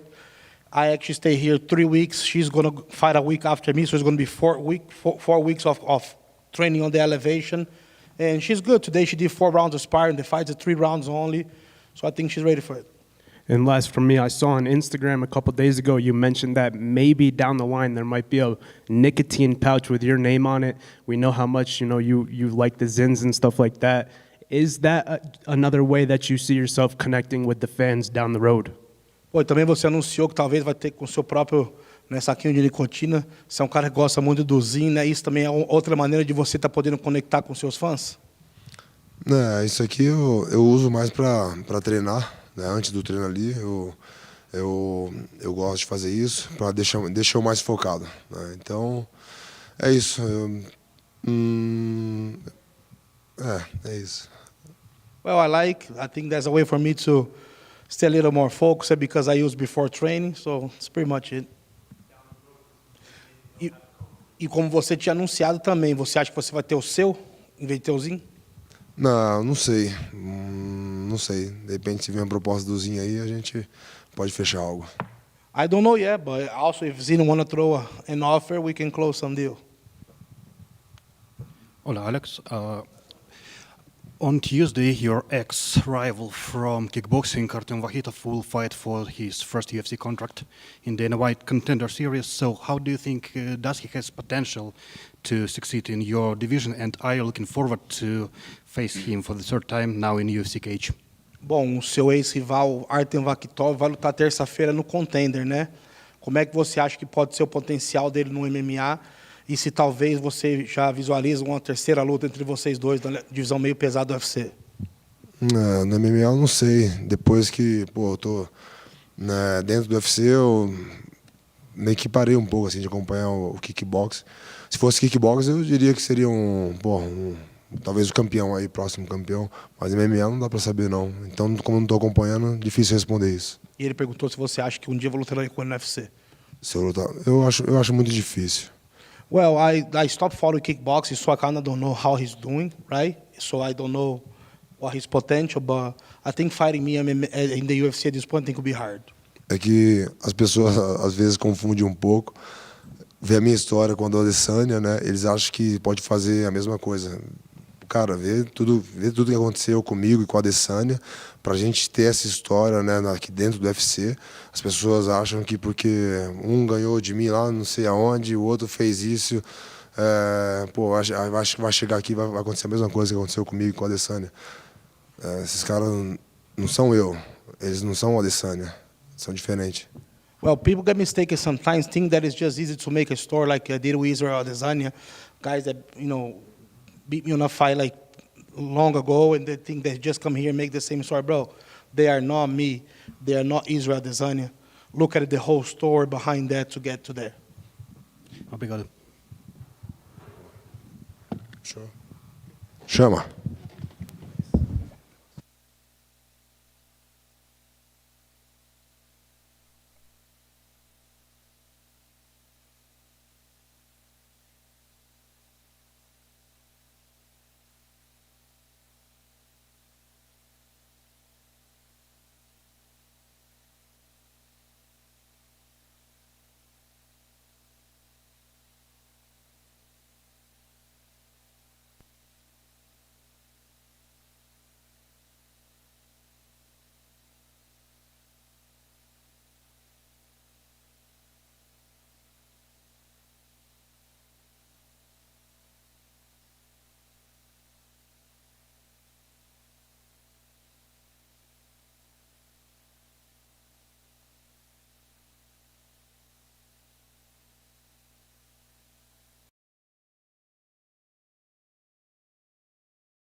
Am I going to pause in between? Yeah. Just pause it and I'll just go ahead and translate. He just turned. There you go. Got it. Good afternoon, everyone. My name is Jeff Nowitzki. I'm the Senior Vice President of Anti-Doping Compliance with the UFC. Esse é o Jeff Nowitzki, ele é vice-presidente de compliance de antidoping do UFC, só para você saber. We're here today to present Ketlen Vieira with her 50-time perfect test history jacket, which signifies that in the existence that she's been in the program, she has had at least 50 individual samples collected with a perfect test history. A gente está aqui com a Ketlen Vieira para apresentar a jaqueta dela por 50 testes perfeitos. Significa que durante o teu período aqui, durante a tua carreira, você simplesmente teve 50 testes negativos no UFC. I think the best way to explain how significant that is to tell you a story that we tell every brand new UFC athlete when we're training them about this program. Eu acho que a melhor maneira de explicar, vou contar uma história para vocês, e uma história que a gente conta para todo mundo no UFC, o que significa ter 50 testes negativos. The laboratory we use in our program happens to be right down the street. It's about 15 minutes away from here. SMERTL, Sports Medicine Research Testing Laboratory. O laboratório que o UFC utiliza é um laboratório que está 15 minutos daqui, inclusive chama-se SMERTL, e ele está aqui do ladinho. The laboratory is so sensitive that if I went to an Olympic-sized swimming pool, 50 meters long by 25 wide, 10 deep, approximately 660,000 gallons of water, you can tell I told this story a few times, and dropped a single grain of salt in that pool and let it disperse overnight, I could come back anywhere in that pool the next morning, collect a cup of water, and that laboratory can detect that grain of salt. Só para saber exatamente a exatidão desse teste. Se você for numa piscina olímpica com medidas olímpicas, aquela que a gente está acostumado a ver gigante, se você for, e ele sabe, ele já contou essa história, então ele sabe exatamente as medidas de uma piscina olímpica. Se você for numa piscina olímpica hoje à noite e colocar uma gota e um grão de sal lá, amanhã de manhã, em qualquer horário que você olhar, vai ser detectado a amostra daquele sal remanescente na piscina olímpica. So because of that, our athletes like Ketlen are held to such high standards that she has to make conscious decisions virtually every day she's been in the pool over 9 years now to make sure that she's compliant in the program, and she's done that perfectly. E por conta da exatidão desse teste, da maneira como é tão específico, atletas como você têm que se manter na linha, têm que se manter honestas e limpas e sempre observando tudo o que fazem na vida o tempo todo, justamente ao longo de toda a carreira, porque você está disposta a estar dentro dos limites desse teste. Então, ao longo da carreira, você sempre cumpriu com as suas obrigações. So, Ketlen, it's my pleasure to present to you this jacket. Thank you being a leader and a role model in the fight for clean sport. We really appreciate you. É um prazer. Aqui está a jaqueta. Obrigado por ser uma líder e também um exemplo para os atletas. Então, a gente realmente aprecia isso. Parabéns, Ketlen.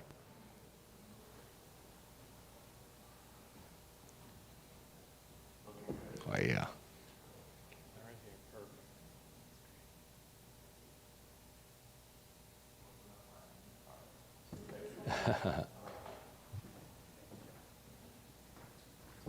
Eles vão subir a mesa aqui para você.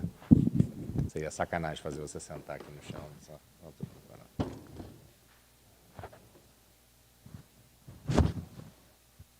All good. They take pictures of them all the time. I'm not here to shop. Translate.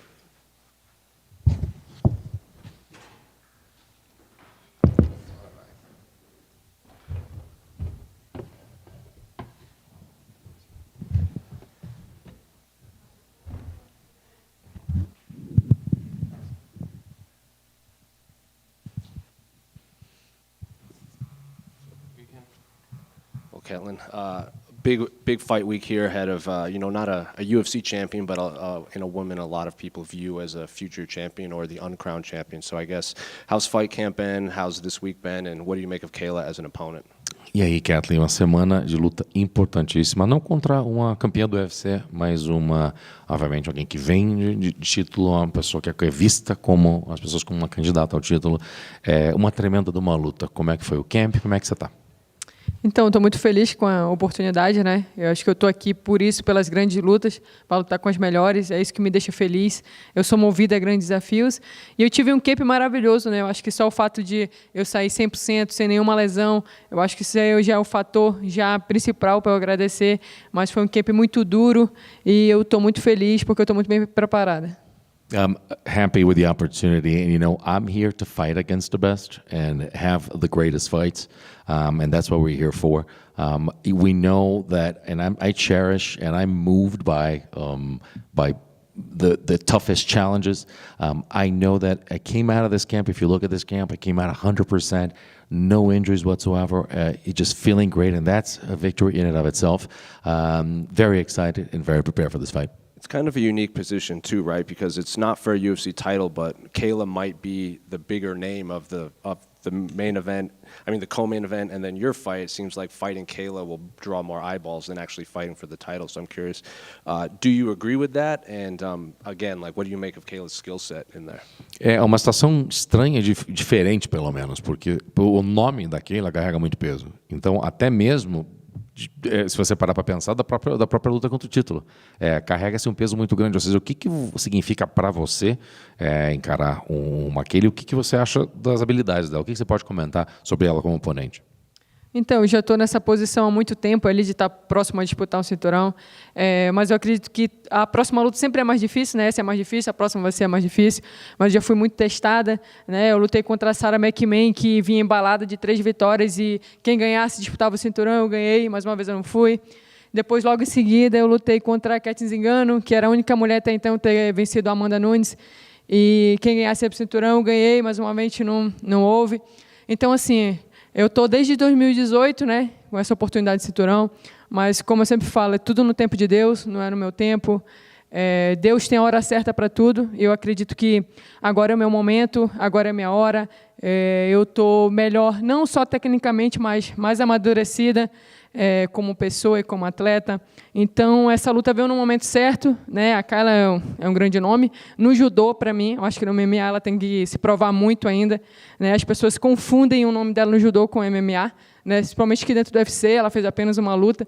Eu acho que ela tem muito a testar aqui dentro, ao contrário de mim, que já fui muito testada aqui. I think I've been on the cusp of this for such a long time, and I've been in this position for quite some time. I've been waiting for this opportunity. It just never happened. So I fought Sarah coming off of 3 wins, and I thought, well, that we're supposed to fight after this and fighting for a title. I didn't get that, and then fought Kazan would actually beat Amanda Nunes. I thought, well, this is the one. This is for a title shot.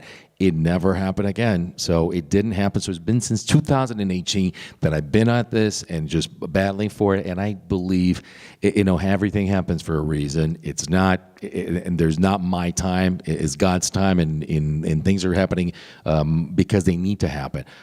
As far as Kayla, listen, it carries a good name in judo. I do believe that she hasn't been proven in MMA, and a lot of people tend to confuse a little bit things, and just and I think she has not proven herself. She's had one fight right now, but I feel rarely prepared about this, and I think this is the time, and I feel confident that this is the fight that will take me to a title shot.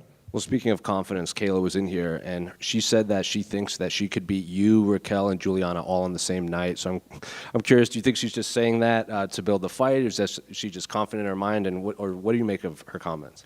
Bem, a Kayla, falando da confiança que a Kayla tem em relação a ser uma lutadora, ela esteve aqui antes e ela falou que ela ganharia de você, da Raquel e da Juliana na mesma noite. O que significa essa maneira como ela falou? O que você acha do comentário dela? Eu acho que, no mínimo, alguém tinha que beliscar ela para ver se ela está sonhando, né? Acho que o mínimo é isso.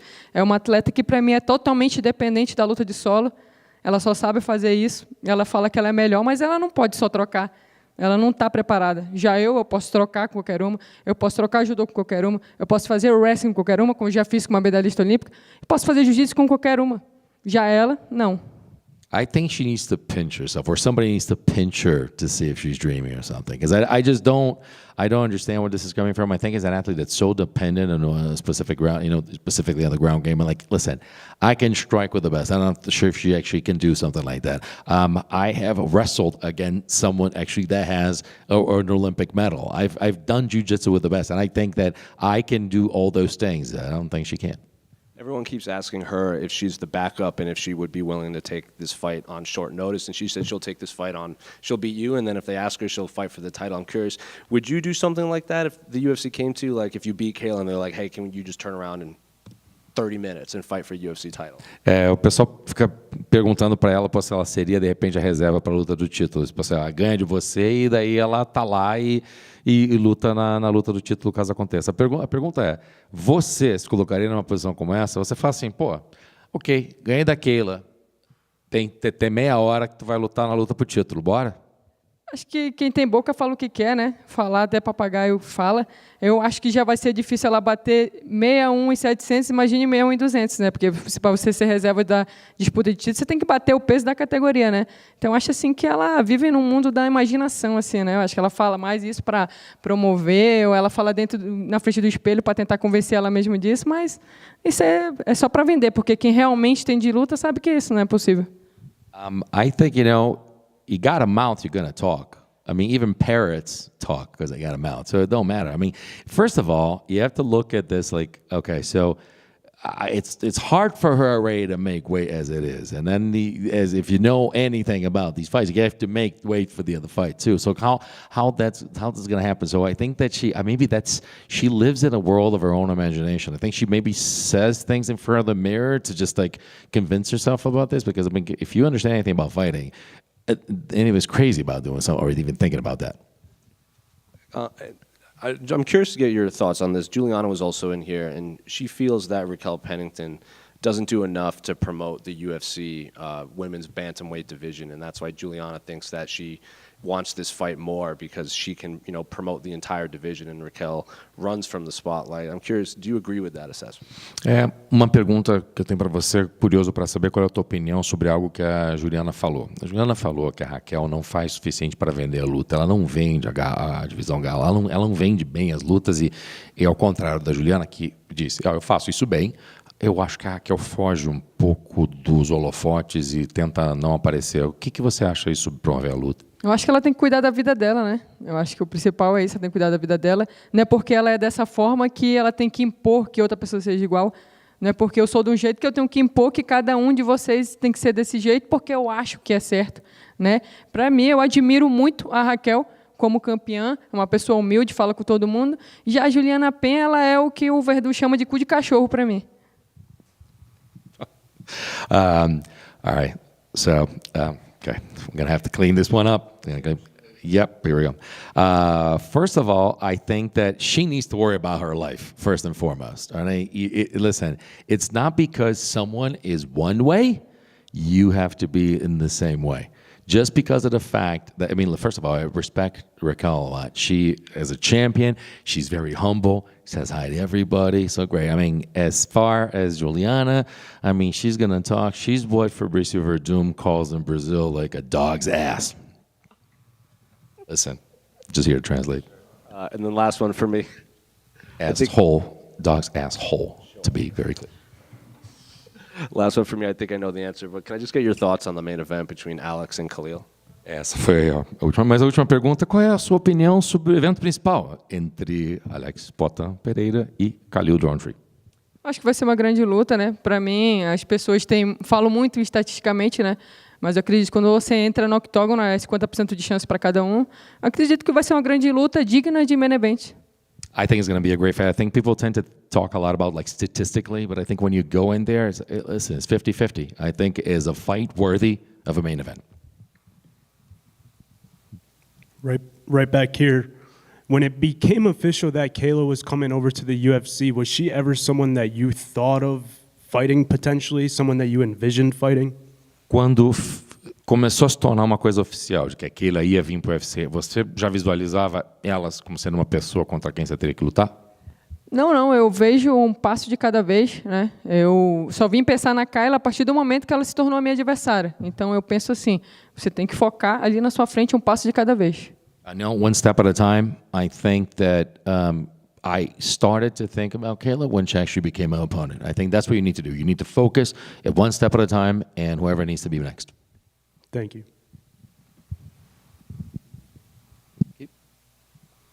Good. Thank you.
Raquel over here. Obviously, first fight week is the reigning UFC champion. So I guess how's fight week been this time around? Has camp has been any different? Because we always hear these former fighters say, like, the second you become champion, you just get a little better, and fight camp is a little harder. But I'm curious if it's true in your mind. For me, I felt like my last fight camp, I truly shifted gears, and then it just turned out to be a really weird fight week. I ended up sick going into the fight, and so the game plan just kind of went out the window, and the ultimate goal was just to, it didn't matter what it looked like, just to attain the world title. And now this fight camp, this is honestly the first fight camp in a long time that I've had a lot of fun. Just kind of breaking things down differently. My mind's been in a completely different place. I feel like I've truly just stepped into my shoes and owned all the hard work I've had for the last 14 years. And the only things that I can control in a fight is myself. And so the biggest thing for me was, how am I going to beat me? And it was really fun, just dissecting myself and truly shifting gears. So yeah, it's been different. Obviously, a lot of this buildup is, dating back to The Ultimate Fighter. I think you guys are the only two left from that season still on the roster. So I'm curious, is this personal for you, or is it just, another fight and it's just all the noise around it's just buildup? There's a lot of noise around it. This is definitely a history fight. I feel like initially Dana thought that we would match up for the finale. She ended up winning that season. I won fight of the season, and in that fight, I ended up sustaining a broken hand, a fractured forearm, and stitches. And people just don't understand the intensity that goes into that short time frame of filming. And so it just didn't play out. I lost in the semifinals, and now here's our journeys all these years later. What I don't understand is it's a fight that I've wanted for a very long time, and it's taken 11 years to get here. But needless to say, I'm super excited for this one. And so, the animosity, is she someone who definitely gets under my skin? Absolutely. I didn't know Julianna going into the house, and then I just quickly learned her personality. And so it's just been years that I'm like, hey, let's do this. I think you said something like you've been waiting for her to sign her name on the dotted line for a while to fight this. Have you actually been matched up? Because she was in here and she's like, I've never been offered a fight with Raquel. No, I've asked for the fight multiple times. And whether it's true or not, people say all the things. They're like, she doesn't want to fight you. And so, we know Julianna. She's going to say 100% different.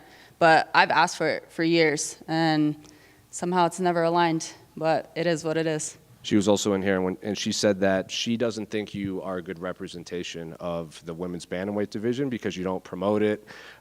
She said something about how you turned down Embedded or something like that, and she's just said the question presented was, who wants to win this title more? And she goes, it's me, because I can promote this division and everything. So do you think that's just her talking again, or does she believe that?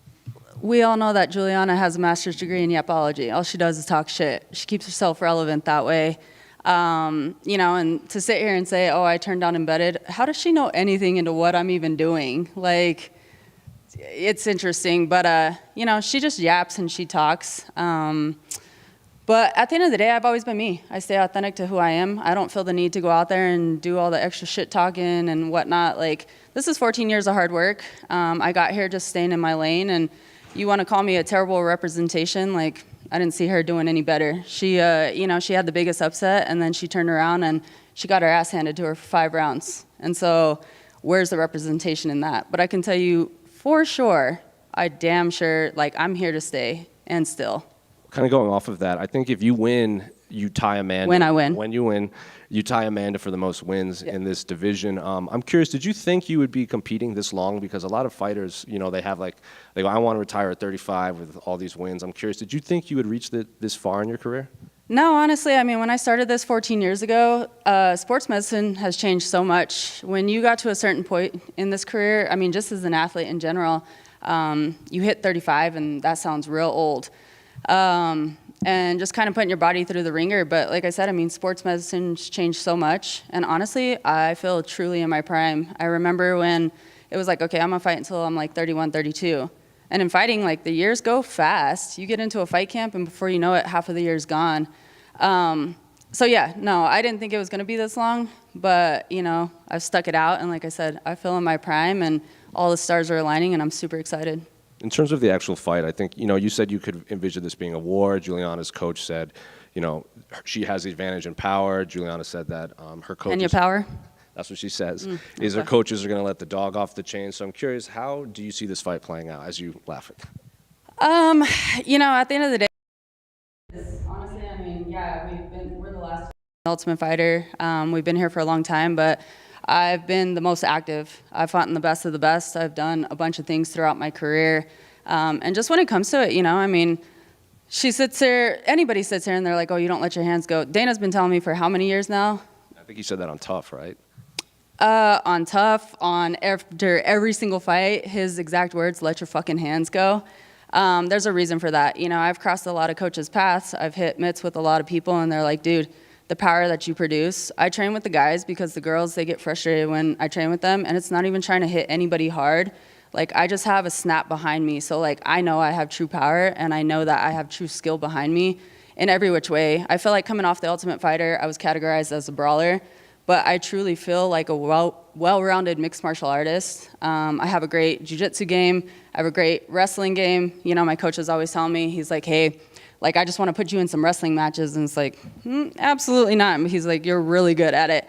And so, just overall, like, her coaches can say what they want. She can say what she wants. But I feel like I'm the more polished fighter going into this. And then last one for me. I know you're focused on Julianna, but there is a big name on the undercard in Kayla Harrison. Yeah. She was in here earlier, and, she's said, like, this entire time, like, when I beat Caitlin, I'll turn around and fight on 5 minutes notice against the winner of that. And then just earlier today, she said she thinks she could beat you, Ketlen, and Julianna in a single night if asked. So do you think that's her just kind of selling future fights? Do you think that's just confidence? And as a champion, do you like hearing that, knowing like this is a possible big name opponent that you could have down? I think she's doing exactly what she needs to. She's selling herself. She's hyping herself. She's being her biggest hype man. But at the end of the day, she needs to calm down a little bit. She's now on the biggest stage with a ton of talent. And I feel like she's truly taken away from the division with that idea. But she'll be humbled. She'll be humbled soon. And so, I think it's awesome, though. I mean, it's kind of like when Holly Holm came in. She came in with a huge hype behind her and whatnot. And I feel like Kayla is that new era of Holly Holm bringing that hype behind her. But at the end of the day, she's just a human being. She's a female. And I feel like the world is truly underestimating Ketlen right now. I think this weekend is going to be a great fight. But, yeah, I definitely see that as a #1 contender fight.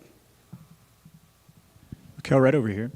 Was fighting in Salt Lake City a conscious decision so that you could have as much family as possible, just a state over, be able to travel for your first title defense? No, it was offered to me, and I've never been the type of person to turn down any fight or any place, I mean, I've been all over the world with doing this and stuff, and so it just so happens that we fell into Salt Lake City. And, coming out here, I came out for a hockey game and doing some media stuff, and I didn't realize the amazing fans out here. I am so excited for the energy that's going to come with it, and it just so happens to fall close to home that, my entire family's going to be here. My family from Florida is making the trip. Tisha's family's making the trip. All our close friends. Like, man, it couldn't be any better. You just mentioned this with Jose, and I am curious. I spoke to Phil Rowe a couple of years ago, and he mentioned having a very natural, snappy punch. And you saying snappy kind of made me think about it. Do you think that's more of a natural thing, or is that something that's built over time and something that has been kind of something that you have clawed at and worked at specifically to make sure that you do throw such specific damaging shots? Listen, when I first started this sport, I came from basketball, volleyball, softball, gymnastics, like every other sport you can think of. I had no fighting behind me. I didn't grow up fighting. I had an annoying cousin. They call us Chippendale. We're 5 months apart, and he's the only one that I fought, but I don't think my technique was that great, even though I got the better hand all the time. And my first training session, we went in, we talked to the coach, and he's like, here's what this sport is, and here's practice tomorrow. So I show up, I step on the mats with socks on. He's like, no, we got to take those off. And I'm like, okay. And then he gives me some hand wraps, had no clue what I was doing. I'm like, all right, what are we doing today? And he's like, sparring. What is that? And I just got fed to the wolves, and I absolutely fell in love with it. But I think it's a technique that, like, it just came natural, just me being naturally athletic and stuff. And throughout the years, I feel like I've just definitely perfected that. I feel like I truly have one of the best jabs in the game. And so, it's just, I don't know. Some people can work on it and work on it and work on it, and they can build up to that. And sometimes there's just people that have the natural ability. Good to go. Sweet.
ბატო, კარგად უნდა გადაიხო.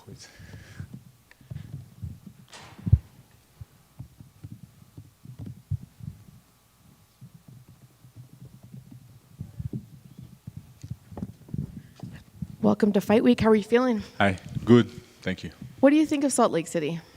Oh, it's very, after Las Vegas, probably it's much better for me because I like nature, more green, and I like cold. It's a little bit colder than Vegas.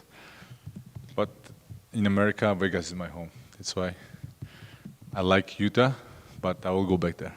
So what were your first thoughts when you got the name for your opponent? I never have no thoughts. I just say to Ali, date, and that's all. Well, how do you see the fight going between the two of you? What are you expecting from him? He's an unexpectable guy. I'm unexpectable also. But who knows? Maybe this time will be mine first submission in UFC. That's a little bit strange. I'm a grappler and never used this, but who knows? But you know me. Maybe I will just go and fight. Nobody knows. I don't know it also. Is that something you really want? Like, if you get your submission, is that something that would be like a really high achievement for you? To do submission. I will every day do it in the gym. That's why I don't think so. I don't think about stuff like that. Have you had any interactions with him? He had told us earlier today that he's trying to be good this week. So I'm just wondering if you guys have run into each other at all. No, we didn't, but I meet him a couple times. I know a lot of people say different things about him, but with me he was always good. And I see him a couple times. We was traveling to some event together, and also we fought some event, like I think 2. And he was good guy, nice guy, nothing bad. And as always, I don't have no negative emotions about my opponents, and with him same. I know right now Georgian MMA is really big. You guys have now 2 champions. Did you ever picture this even a year ago that you would have 2 champions from Georgia? No, of course, it's a big achievement. And when I first started MMA, it was in Ukraine, because in Georgia we didn't have MMA. And even now, I think amateur MMA is bigger in Ukraine than in Georgia. But if you are speaking about professional athletes, Georgia is on another level now. Do you think now that you guys have 2 champions that it's going to, suddenly become a place? Because I have people reaching out to me saying, "How do I go train in Georgia?" They want to go there. Okay, I don't want to sound bad, but let me say the truth. We don't train there, and I live in Georgia. It's a little bit harder for me, because if I would stay here in America, it will be easier to always be in shape and always train and having good sparring partners. And these guys who you mentioned, Ilya, Merab, Guram, Giga, they train in other countries. And it's much easier for them, and I understand why they do this. For professional athlete, it will be probably smartest and best way. But I choose different way, and I like being in Georgia because I like my culture, I like my life there. I never say in my life, and I see a lot of people say, like, we don't like America, this, and I always say, if you don't like, just go home. It's easy. And I always respect America. I'm very thankful, because everything what I have in my life changed a lot, and I have a lot of different business and properties and stuff like that. And it's because of UFC and because of America. And I'm very happy to be here, and I'm always very grateful. So if you're not training in Georgia, if that's not where the training is coming from, how are you guys all so good? Probably the time when we was raised there. We are almost similar age. It was tough times. It was times when Soviet Union collapsed and everything get destroyed in Georgia. No economy, nothing worked, and there was food problem. Everything was problem. Even electricity we sometimes have. Sometimes we didn't have at all day. Sometimes couple hours. And I even remember time. Sometimes they was giving electricity for a couple hours when it's news in TV and some Brazilian series. I remember that very good. What was the Brazilian series? I don't remember the name, but it was about love or something. I wasn't watching it, but I remember that everybody was going home because we all was outside in the street, and light was, light came, everybody saw it, and go home, just for the couple hours. So do you think now that there are the two champions and there's a lot of you now in the UFC, that potentially Georgia could become a place where there are good gyms and there are places that fighters can go? Let me start from this. I think in UFC we have 5 Georgian fighters. Population of Georgia is 3.5 million. There are a lot of countries, especially in Europe, who doesn't even have 1 or more fighters. And from these 5 fighters, 2 guys are champions and 2 top 10. And Guram deserves to be also top 10, and he's a very good guy, and I'm sure he will be very soon there. And if we are speaking in Georgia, I see changes. Big changes. A lot of gyms are opening. I see even in my city, in Batumi, we have a lot of good gyms. And I will not say that I don't train, but I have a hard time with the timing because I have a lot of other stuff to do. I need to work a lot. I need to look my business, what's going on, construction. And I found the easiest way for me. Just wake up in the morning. I wake up in 7 normally. And I train 8, 9. Because if I will not train in the morning, in the evening I will not have time for this.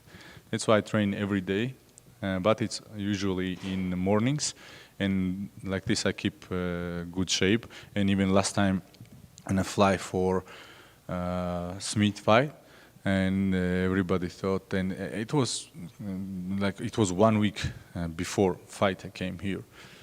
And I was in good shape, but problem was time difference.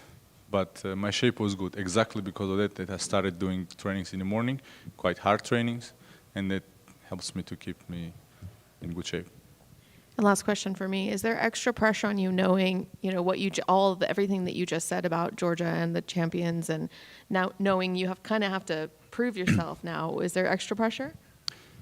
I'm fighting, I never thought in my life that I will be fighting. I started fighting 28 years old. I saw in life a lot of difficulties and a lot of things. Nothing can pressure me. Fighting especially, how fighting can change who I am. I always was thinking about fights like part of my life, but it definitely doesn't define who you are, who I am. That's why no pressure, and I don't think there is anything what can pressure me. Of course, my family, how my family life is going, how things are in my close surrounding. In other ways, nothing can touch me and change me. Thank you. Roman, over here. Before your last fight, in the lead up at media day, you said you liked how it was a last minute fight because you didn't have to do all the media and everything. Another sort of short notice one because Kevin was supposed to fight Chris Curtis. So is it again the same thing? Like, I know it's not a light heavyweight, but do you prefer these short notice fights? Light heavyweight was much, much better because I didn't need to cut weight, and it was such a good feeling. I was eating so much, and I just wake up in the morning. I had 2 kilos to lose. I was alone, and I just did it by myself and drive alone, just made weight and go home, eat more. And it was a really nice feeling. And you probably didn't listen till end. I said there it's good because now opponents don't have time to say no for fight. And because so many fights pulled out in my career, and there were last year after Marvin's fight, I was in Las Vegas for 7 months, and 3 opponents pulled out. 3 signed contract, and they pulled out, and it was hard times. And even before Smith, also 2 opponents pulled out. And that's why I said, oh, 1 week, no problem. I'm flying, no problem. So for Kevin, he doesn't normally pull out of fights. In fact, he has the most fights dating back to 2021. So when Kevin's name came across the contract, were you even more confident that he would make the fight, considering his history? I never think from this side about fights. I know it, always something can happen. They probably get injured or something. But I just think for myself what kind of fighter he is, and just agreed fight and start waiting time when the fight will come. That's all. He was in here earlier, and he said against his past opponents, if it's a fight, he wins. But if it's a point fight, then his opponents will hold him down or just leg kick him from the outside. I'm curious, do you think if this turns into a fight that you would beat him? I always fight, and let's see who will win then. Last one for me. Can I get your thoughts on the main event between Alex and Khalil? It's it's a big problem that I sometimes say what I don't think I need to say, but I don't think that probably there is a big problem. I know Khalil very good. He's very good if we are speaking about person, but we are talking now about who is fighting who. Yes, I think there sometimes need to be some sense. I'm very happy for Khalil. I want to say that it's nothing about him. I'm just saying what's happening. And it's a little bit strange, but it's good that happened like this with Khalil. I think also Anka Life need to fight definitely for a belt. And but it's my thought. We don't know what's happening there, how UFC is running business. And I'm happy with them, with the UFC. That's why I'm not saying nothing. But even my last fight, I beat Smith. He was number 10 ranked. And after when I wake up Tuesday, some guy moved to 10, and after 1 month they put me number 15. After they put me, I don't understand what's going on there. For me, it's to provide my family, to provide for my kids, for their future. And if I'm glad what UFC is giving me, I will keep moving. When I will decide that this thing what I don't like, I will make my decisions. I don't have no pressure. Maybe I don't understand how this business works, but I have my thoughts and opinions about everything what's going on in my life. Гамарджо Бараман. Гамарджо. Как дела? Отлично, все хорошо. Рад тебя снова видеть. После своей победы над Смитом ты сказал, что хочешь оппонента из топ-10. Сейчас ты сам в топ-10. Тебе дали Холланда, который в твоем в среднем дивизионе не из топ-10. Насколько ты разочарован этим? Я не разочарован абсолютно. Я считаю, что Холланд очень хорошее имя. Прежде всего, топ-10 для меня не означает там, место в рейтингах. Для меня это означает, во-первых, хорошее имя, хороший соперник. И, конечно же, когда мне дали его конкретно, я был достаточно рад и доволен тем, что это хорошее имя, хорошая возможность. Я всегда хочу проверять себя с хорошими ребятами. И он один из тех.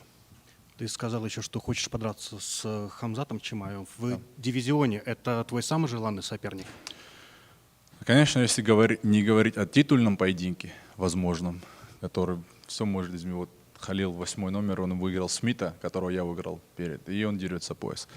Хороший бой, потому что я его считаю как раз одним из лучших и одним из талантливых бойцов, и я бы хотел бы с ним померить силы.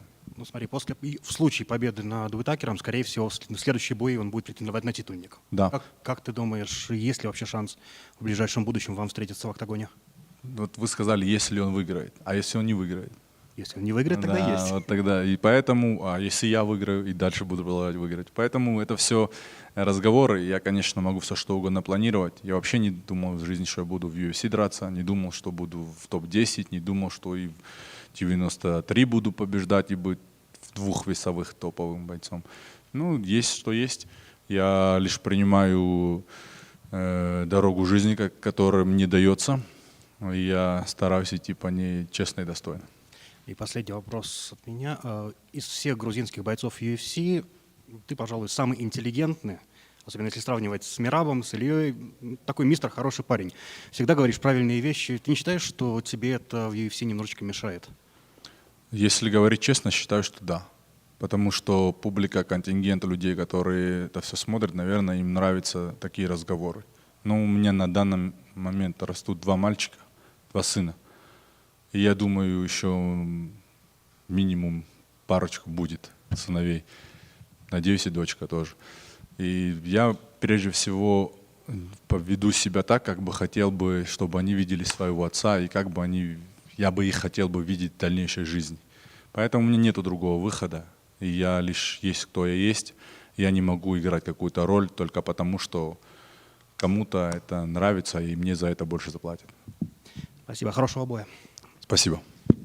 Roman, right over here. You were shown and embedded this week out in the wilderness, out in the mountains out here in Salt Lake City. Seemed like you really enjoyed that. Obviously, that's what you're all about. When you get to come to a place like this, you get to enjoy the fight week like that. How much more comfortable does it make you, ahead of this fight? The funniest part is that everywhere where I go, I found place where I like to do in wildness or anything. because it's I can't just sit in hotel. It's not my type of life. And like you said, maybe I don't like media days, maybe I don't like interviews, but it's part of my job, what I need to do. If I'm here on this level, it's part of my job, and I will do it, for sure. But true life I have there, because I don't need to play no roles. I just can be who I am. And mostly I like hard times. Because when it's especially raining or snowing or something's going on, what's not normal, I like it more. Even in Vegas, when I see that it's raining, it's starting to rain, oh, I'm going to mountains just because exactly that's what I want to feel. And this is just my natural habit and natural place where I can be who I am. And there I feel more alive. That's probably what makes me always to go there. And I'm very happy that I'm in Utah. Before I was in Bryan Head. I liked it also very much. Very beautiful place. I stayed there 15 days, I think. And now I'm here, and it's a very beautiful place. And last but not least, Sean Strickland came out here to Salt Lake City. Obviously, you guys have been drilling a lot together. He came out here to support as well. What does his presence during fight week bring to you? Problem is that he didn't go with me to mountains. He screams so much that he's a tough guy, but he don't do tough stuff. He do for Instagram tough stuff maybe, but not real life. And he's a very good guy. I always tell to him that, Sean, you are better than you think you are. And in certain things I don't agree with him. I really don't agree how he talks about his family or something like that, because I always think that no matter how bad is your family, you always need to be on their side. And I think he's a guy who speaks just for audience. In Russian they asked me these questions and you didn't understand what he was saying. And he's a good guy, I think. Better than people think, and better, I think, than he thinks about. But in his toughness, what he tries to show, it's also, I was raised in places where if somebody want to do something to you, they will not tell you. He will do it quiet and disappear very quiet, and nobody know about it. And that's a truly dangerous guy. But who is screaming loud about it? Nah, he's not capable to do that. But he's a good guy. He's very good, and he helped me here. And with him is always tough sparring. I don't want to sound like I have something against him or something. He's a very good guy, and one more time I'll say, I think he's better than he even thinks about. Thank you. Thank you very much. Have a good day, guys.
What's up, guys?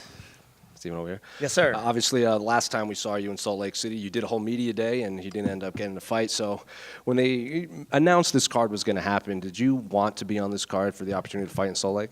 I did. I actually did, because I owe them one, because I didn't get to fight last time. You know, everybody was looking forward to that Michelle Pereira fight. He's doing money in a weight class higher, which is where she should be at. But wanted to be here, wanted to be out here, especially against somebody like Joaquin Buckley, who's going to bring it. Well, you say he's going to bring it. Kevin Holland was in here, and he told us. Oh, I saw it. Yeah. Y'all got it out there on media quick. Yeah. He said that he doesn't think Buckley's the guy that'll stand and trade with you. So seeing that, are you like, well, maybe. And then Joaquin was in here earlier, and he's like, this is an MMA fight. I can't take him down and, ground and pound him. Oh, yeah, 100%. I mean, you go back and watch it. I think it was 2 fights ago or a fight ago. He fought the big Russian dude. Last fight. Last fight. Yeah, he took him down. He won by takedown.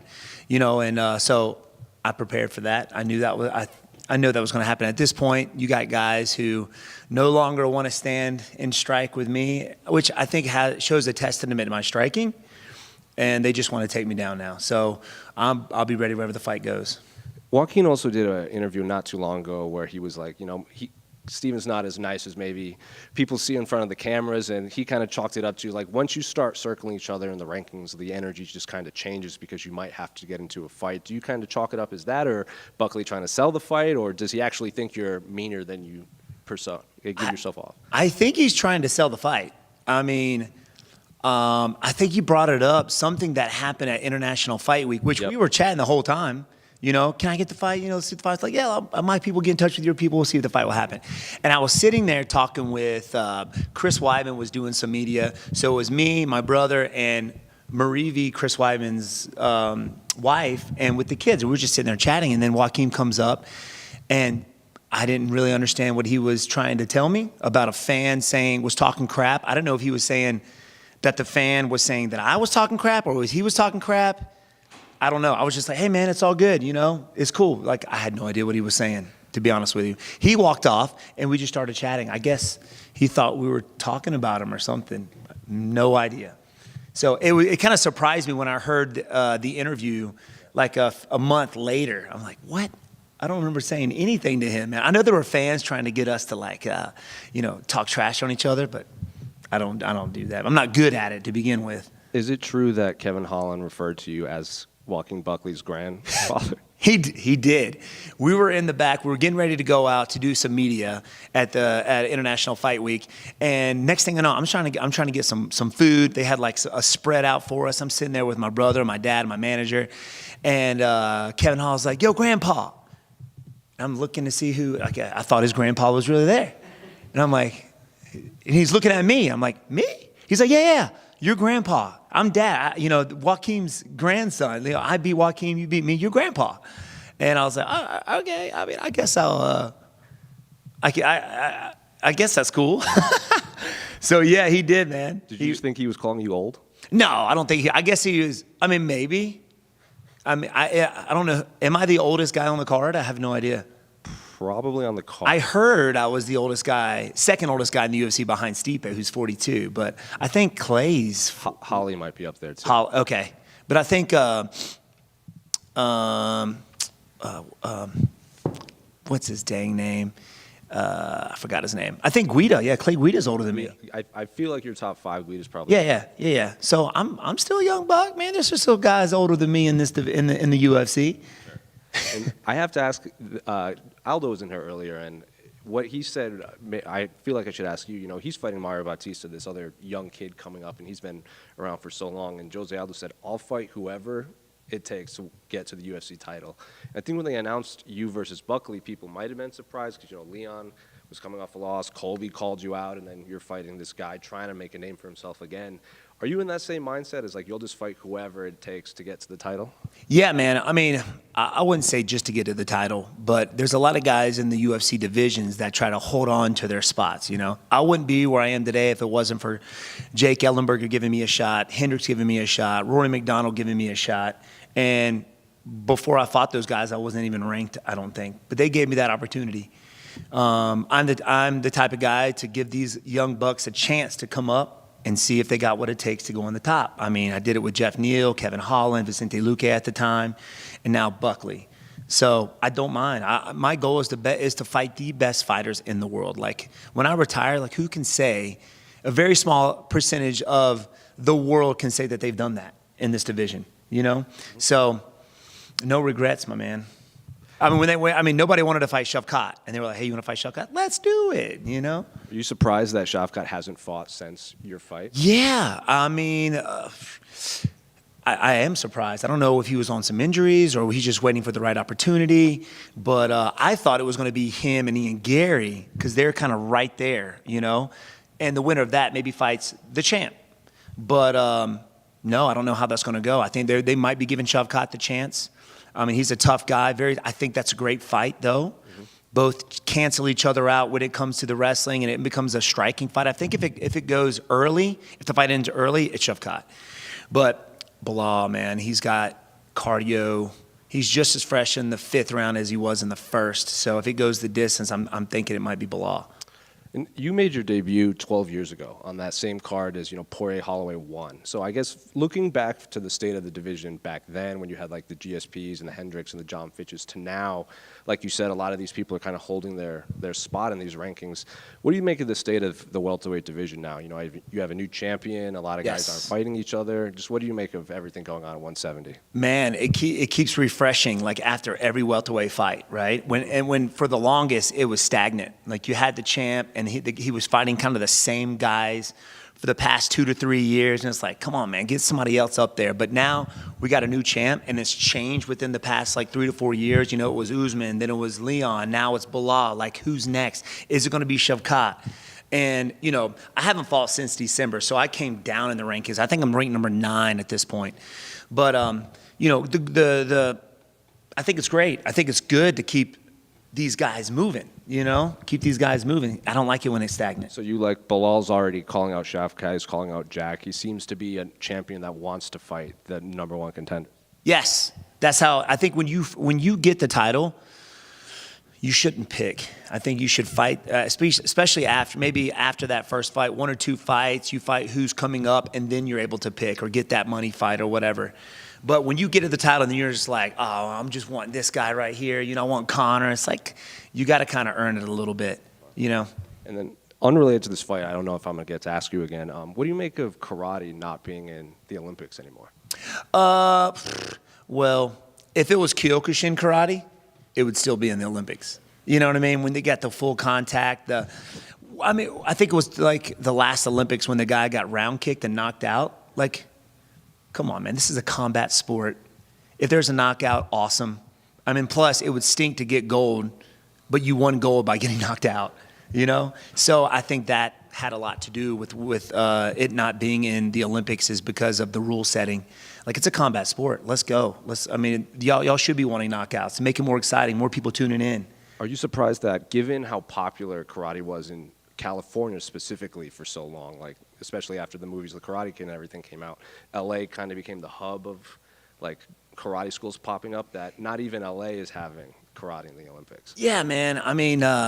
It was great in the 80s when the Karate Kid came out. There was a lot of people wanting to venture out or wanted to train karate because of the Karate Kid. But then you started seeing these like McDojo schools popping up left and right, people all about it just for the money and not putting out good students. So it watered our style down, it watered the karate down. That's why people said it would never work in a real street situation. So, there are schools out there like my dad's and his instructors and other schools out there that karate's legit. Look at Lyoto Machida. He was the first to do it in the UFC, and it was like he was my inspiration, one of my inspirations, besides GSP and those guys, to start competing because people were talking bad about karate. And it works, man. It does. And then last one for me. Can I just get your thoughts on the main event between Alex and Khalil? Oh, man. Okay. First off, it's very hard to go against a guy or not pick a guy like Alex Pereira to win. Okay? Now, Khalil Rountree, I'm excited for this fight because it's going to be a stand-up battle, like Muay Thai versus Muay Thai. They're both heavy hitters, and Khalil Rountree could put him to sleep just as easy as Pereira can put him to sleep. It's just, I think Alex has the edge. He's very calm. I think he does a great job of keeping the distance, and he's a sniper when it comes to his shots, right? He's very patient. The only thing that I fear about Alex is staying in the pocket. You saw against Izzy Adesanya, he's not the type of guy that throws a combination and then moves. He stays in the pocket until he finishes, which is why Izzy Adesanya ended up knocking him out. He stayed in the pocket, he bounced off the cage, boom, and down he went. If he stays in the pocket with Khalil Rountree can put him to sleep. There would be no takedowns. No takedowns at all. This is going to be a striking battle, and I'm all for it. So I am leaning towards my man Alex Pereira because he's on a tear. I think he's the calmer fighter. He's a sniper. He picks his shot, and I think he's got the power just to put him to sleep, and he can keep the range. Stephen, right over here. Yes, sir. This is a really small regional MMA question, but There was a small story that came out that on Monday you went out to a local gym and just spoke to a bunch of different fighters here in the state of Utah. I saw a ton of posts about it and a ton of people just saying how grateful they were that on such a busy week, you've got a million other things that you could rather be doing. You're just talking to some of these young up-and-coming fighters. What compelled you to do that? Man, this is why I do what I do. You know, I've been in the martial arts since I was 3 years old. I know what the martial arts has done for me, not just as a martial artist, but just being a good human being. And it's a great lifestyle. And you get these guys who, some of the guys there were on the Contender Series and they, you know, they're in the UFC. So, and they're like, man, I look up to you. I'm like, are you kidding me? These guys are karate guys too. Come, you know, pretty close to where I'm from. And to be able to see that amateur, pro level, and even in the UFC, a lot of these guys look up to me, and anything I can do to kind of give back to my community, especially to the fighter. It's a great life. Yes, it's tough, it's hard, but this is why I do what I do, man, just to give back to these local fighters and these up-and-coming fighters who want to make it to the UFC. It can be done. You know, look at me. I look back. I told my dad when I was 12 years old that I was going to be in the UFC one day. He took me to UFC 3. It was in Charlotte, North Carolina at the Grady Cole Center. And I told my dad then I was going to do this one day. And it's easy, but it's not easy. All I did was just didn't stop. I didn't stop my training. You know, when all my friends are going out partying, I was in the gym training, you know? So it's as easy as that. I mean, it's hard to go through the training. That's the tough part, but just don't stop. And that's what I told these guys. I was like, look, man, you're going to have your wins, you're going to have your losses, but people are going to look at you on how you know, on how you take those losses and your wins. So that people will remember that. You, that last question before I ask mine, you have such potent analysis. After the MMA career is over, do you hope to become potentially some sort of a broadcast analyst in some capacity? I know you already do YouTube and things like that, but go even, you know, a step further. I would love it. I would love it. I did some stuff when the UFC was with a different company, not ESPN, and it was great, but at the time I was running the school and training, you know, full time, so it was a little tough because that's a full-time job. You watch a lot of these guys, you know, Cormier and these other analysts, they do a lot of work studying and they're fighting, giving them phone calls. And at the time, it was just a little too much. But 100%, I would love to do this, just to stay in the game, you know, to be in it still. Now, if or whenever I do retire, that's not going to stop my martial arts journey. You know, I've got other fighters that I have coming up. They help me get ready for mine, and I help them get ready for theirs. So I'll do this, like I said, as long as my body will let me, or when my dad says, all right, man, you're taking too much punishment, or your heart's not in it. And sometimes us as fighters, we may not feel that. We were like, oh, you know, my heart is in it, but really it's not, you know? And I've been there before. I've been there early in my kickboxing career. Before I ended up tearing every leg in my left leg, I was burnt. And I didn't know how to tell him that I didn't want to do this anymore. And then it came as a blessing, actually, when I ended up tearing my knee. And I was out for 3 years, kind of rekindled that flame, and it's been on fire ever since. Yes, sir. Steven over here. Oh, you got it. He got it.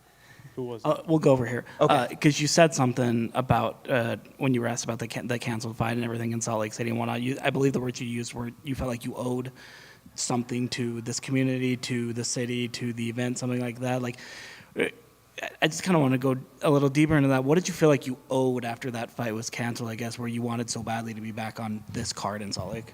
Well, you know, obviously I want to win the fight, but I also want to put on a good show. There was a lot of people that have been, you know, DMing me, messaging me, you know, I can't wait to see your fight, can't wait to see your fight here in Salt Lake City, you know, locals wanting to see this fight, and then it not happening. Of course, I was disappointed that my opponent didn't make weight, but I was also disappointed in the fact that I wasn't able to put on a show for everybody here in Utah. So now that this fight has happened, it was like, man, back in Utah, let's do it. So that's what I felt like I owed them, a show. Hopefully me and Joaquin will put that on this Saturday. And he just lay on me, but we'll see. I'll be ready for it, though. Speaking of him potentially laying down and you being a striker, obviously, I wanted to ask you, man, you saw in Embedded this week a lot of drilling submissions from you. How do you feel as though, or what's the confidence like in your ground game, rather? I mean, it's there. I mean, I've always had confidence in the ground game. It's like earlier in my career, I think I just got done fighting Matt the Immortal Brown. right? Went the distance. He ended up out wrestling me, and everybody's like, "Oh, Wonder Boy ain't got no wrestling." So my next opponent was Nashawn Burrell. I out wrestled him, and then I out wrestled Chris Clements. And then after the fight, I forgot who it was. They came up to me. They were with the UFC, and they were like, "Look, Steven, it wasn't your wrestling that got you here." I'm like, "All right, I'm picking up what you're putting down." So, you know, for a long time, I was just focused on that, putting on a show with my striking. That's what people want to see, you know, because as soon as the fight goes to the ground, especially when it comes to me, people boo. But at the top, man, right now, it's very difficult to get back up to the top if I don't use it. So the past 3 training camps has been specifically a lot on my submissions and grappling and takedown defense. Even though I lost to the fight with Shavkat Rakhmonov, I was still happy with the fight. You can still lose a fight and still be happy with it because my goal is always the title, right? But a little mindset switch if that's the only goal, it kind of dulls a little bit. So now my goal is how good can I get? That's my goal. At 41 years old, how good can I get? How much better can I get? And that's my mindset when I wake up every morning. I ask myself that. And that's what fuels me to go train every day. And that's why I've got a lot of questions. People are like, man, you've been in the game for a long time. How do you still have, you know, the energy to do this, man? How do you have the drive to keep fighting? And that's it. Just to continue to get better. I was happy with that fight because there were some things that I was working on that was working. He took him a very hard time taking me down in the first and early half of the second round. He ended up getting me down, took advantage of it, and it was over. But still, I was like, I lost, but things were working. Let's go. Let's keep it up. So I came in 28 when I was in the UFC, a little fairly late in the game, and I was more focused on my striking up until that point. And to be honest with you, I'm still learning, man. Absolutely. And last but not least from me, I saw a lot of people on social media, Instagram specifically, they were saying that they're predicting a Wonder Boy submission this week, man.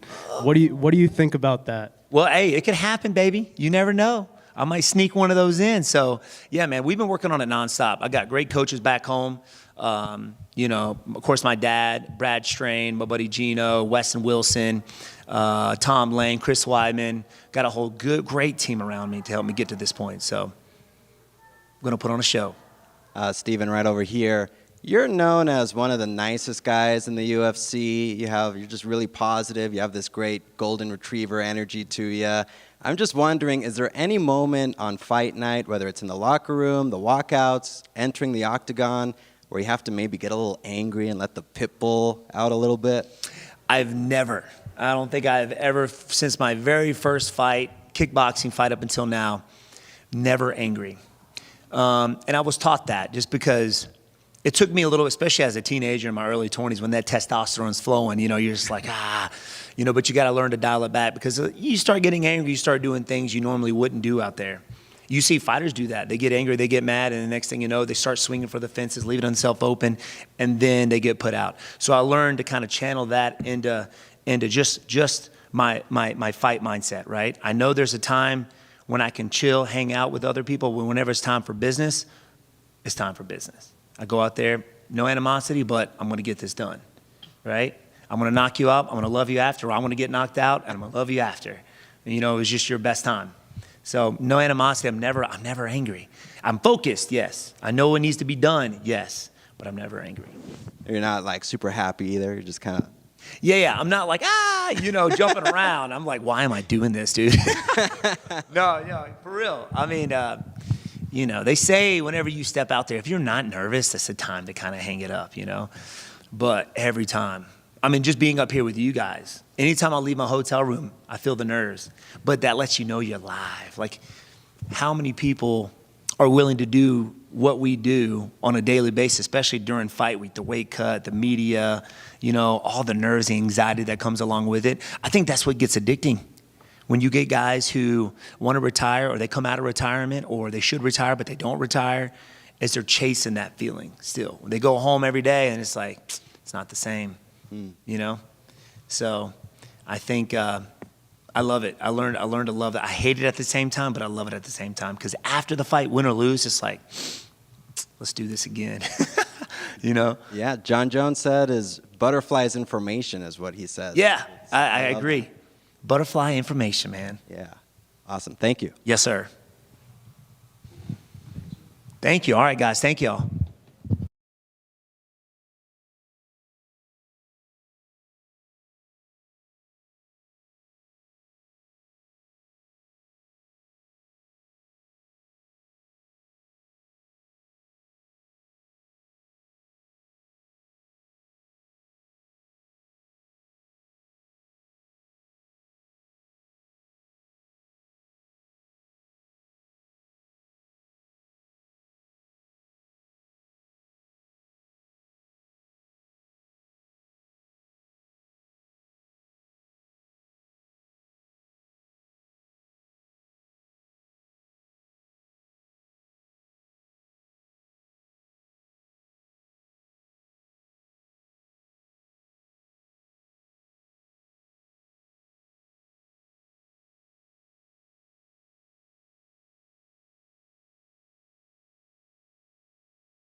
Carla, over here.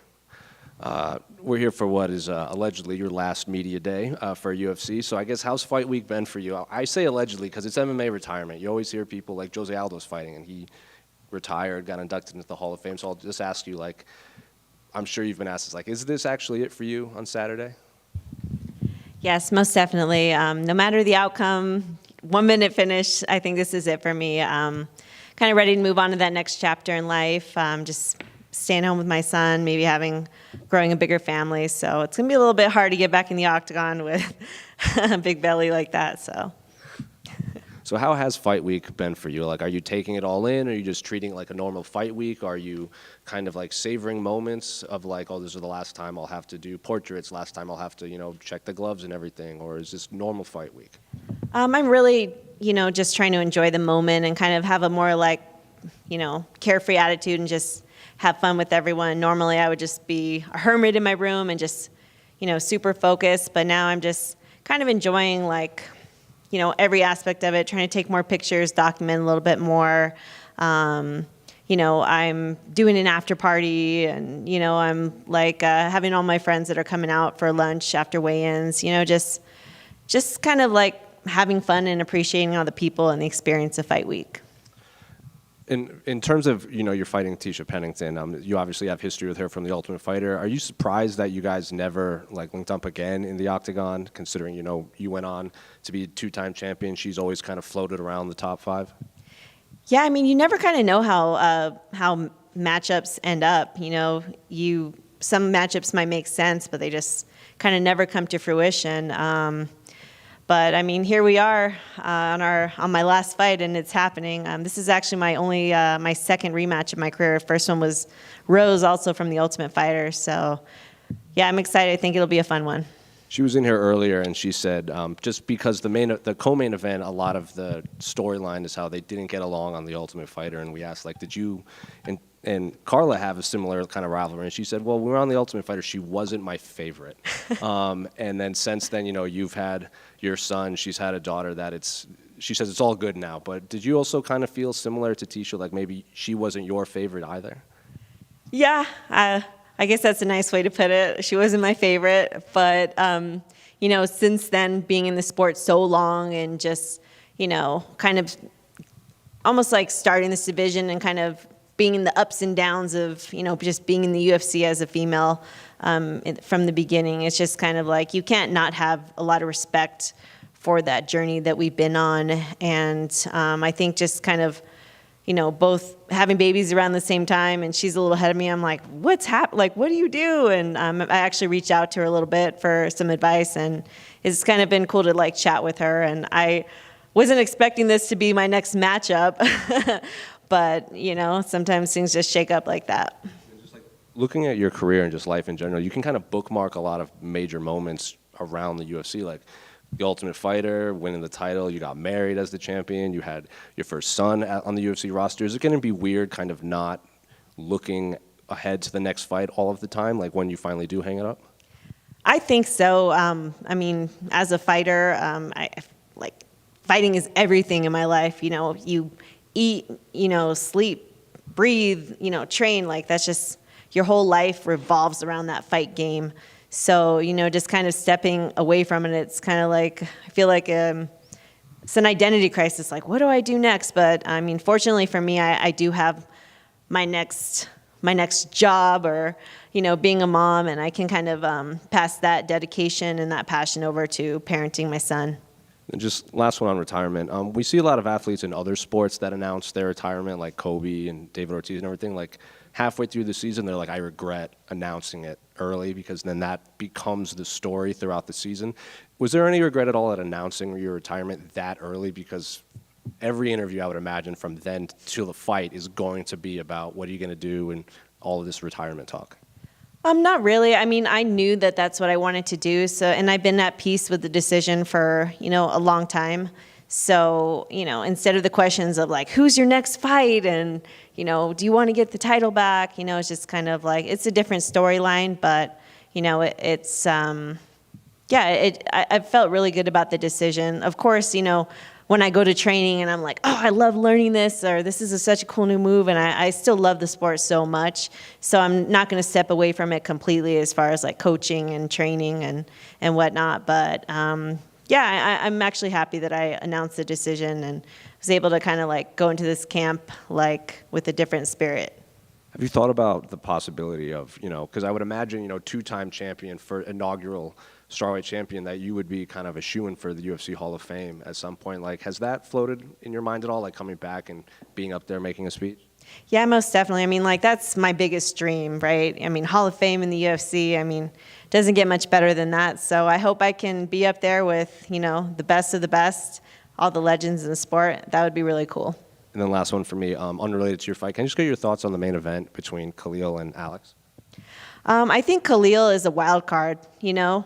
Sometimes he surprises you and he just has these like amazingly devastating knockouts. But I mean, he is just proven, you know, fight and fight again. He is just so good and hard to beat. I mean, he's made the best guys in the division kind of look like, you know, like he's toyed with them. So I don't know. The only thing that I would say, just kind of being in that position of, you know, having to fight so frequently in such a short period of time, is it taxes you. It definitely wears on you. So I could see that kind of being the only, you know, issue. You get a little bit burnt out, your body, your mind. So that would be the only issue. And I think Khalil is hungry. I mean, he's been up and down in this division, and he's clawed his way to this title fight. So I wouldn't put a win past him. Is that a regret you have of taking, like when you were champion, I think you won it in December and then immediately turned around in March to defend your title against Joanna. Was that a regret you had? Like if you could go back, you'd maybe take an extra few months? Yeah, most definitely. I mean, I was like, you know, letting the UFC, I needed more time, and I was pretty burnt out from the show and fighting already 4 times within a very short period of time. But, you know, being so early in my career and not, you know, you get a little bit intimidated, and it's hard to say no when, you know, it's a fight that for them really makes sense. I think me fighting, you know, defending the title on the same card as Anthony was a fight that, you know, a card that really made sense. But at the end of the day, you know, all in the past, and all you can do is pick up, evolve, and move forward and try to get another title shot, which I did. So, yeah. Carla, right over here in the back. Sorry. So obviously returning after nearly 2 years, what were some of the biggest hurdles that you had to overcome just to get back to this point? I mean, just pregnancy takes such a toll on your body. I didn't honestly know if I'd be able to come back to this fight, like beforehand, not knowing what labor and pregnancy would be like. Fortunately, you know, everything went very smoothly, but it's just like any major injury or traumatic experience to your body. You really need to take your time and build your way back and be patient in that rehab process, which I was. But I would say another challenge was also just remembering everything, you know, not having, you know, really trained much other than lifting weights in my camp. Is just kind of like, I'm training, I'm like, what was that move again? Like there's so much knowledge that's been built up over these last 15 years of fighting. I'm like, I didn't even realize how much I knew until I started trying to remember everything. So definitely a long layoff is rough, and hopefully I don't have too much ring rust to shake off in that octagon. And now that you have your baby boy over there, do you feel like you're fighting for more now being a mother? Most definitely. I want to go out there and make him proud. I mean, he won't really get it now, but, when he looks back and, I just want him to be proud of me and, get that fight, that win bonus, that Donovan scholarship fund. So, that's always more motivation for sure. And after your retirement, do you believe or do you think that you'll have any involvement in the sport, maybe commentating, coaching, anything like that? Is there any involvement that you could see yourself having, after you're retired as an actual fighter? Yeah, most definitely. I mean, I enjoy doing seminars. I'd love to put up a series of kind of like ground and pound or takedowns, striking to the takedowns, setups that I've kind of built over the years. I think that would be really cool to kind of share that knowledge with people. I love, helping my teammates. And I genuinely love like helping grow fighters and stuff. So I'm not ready to completely walk away from the sport, period. It's in my blood, but just maybe as a fighter. Yep, and last one from me. Being that this is the last one, what do you want the fans, the MMA community, to remember about you, the Cookie Monster, Carla Esparza, being that obviously this is the last fight for you? I would say the biggest thing I want people to remember from my story is that, never count yourself out. You can fall, but you can always build your way back up. And if you put enough work in and you want it enough, you can always come back, no matter how bad things might seem, because it's tough after losses and, even just in life in general. But, knowing that you can always put that foot forward and come back and be successful. Thank you. Thank you.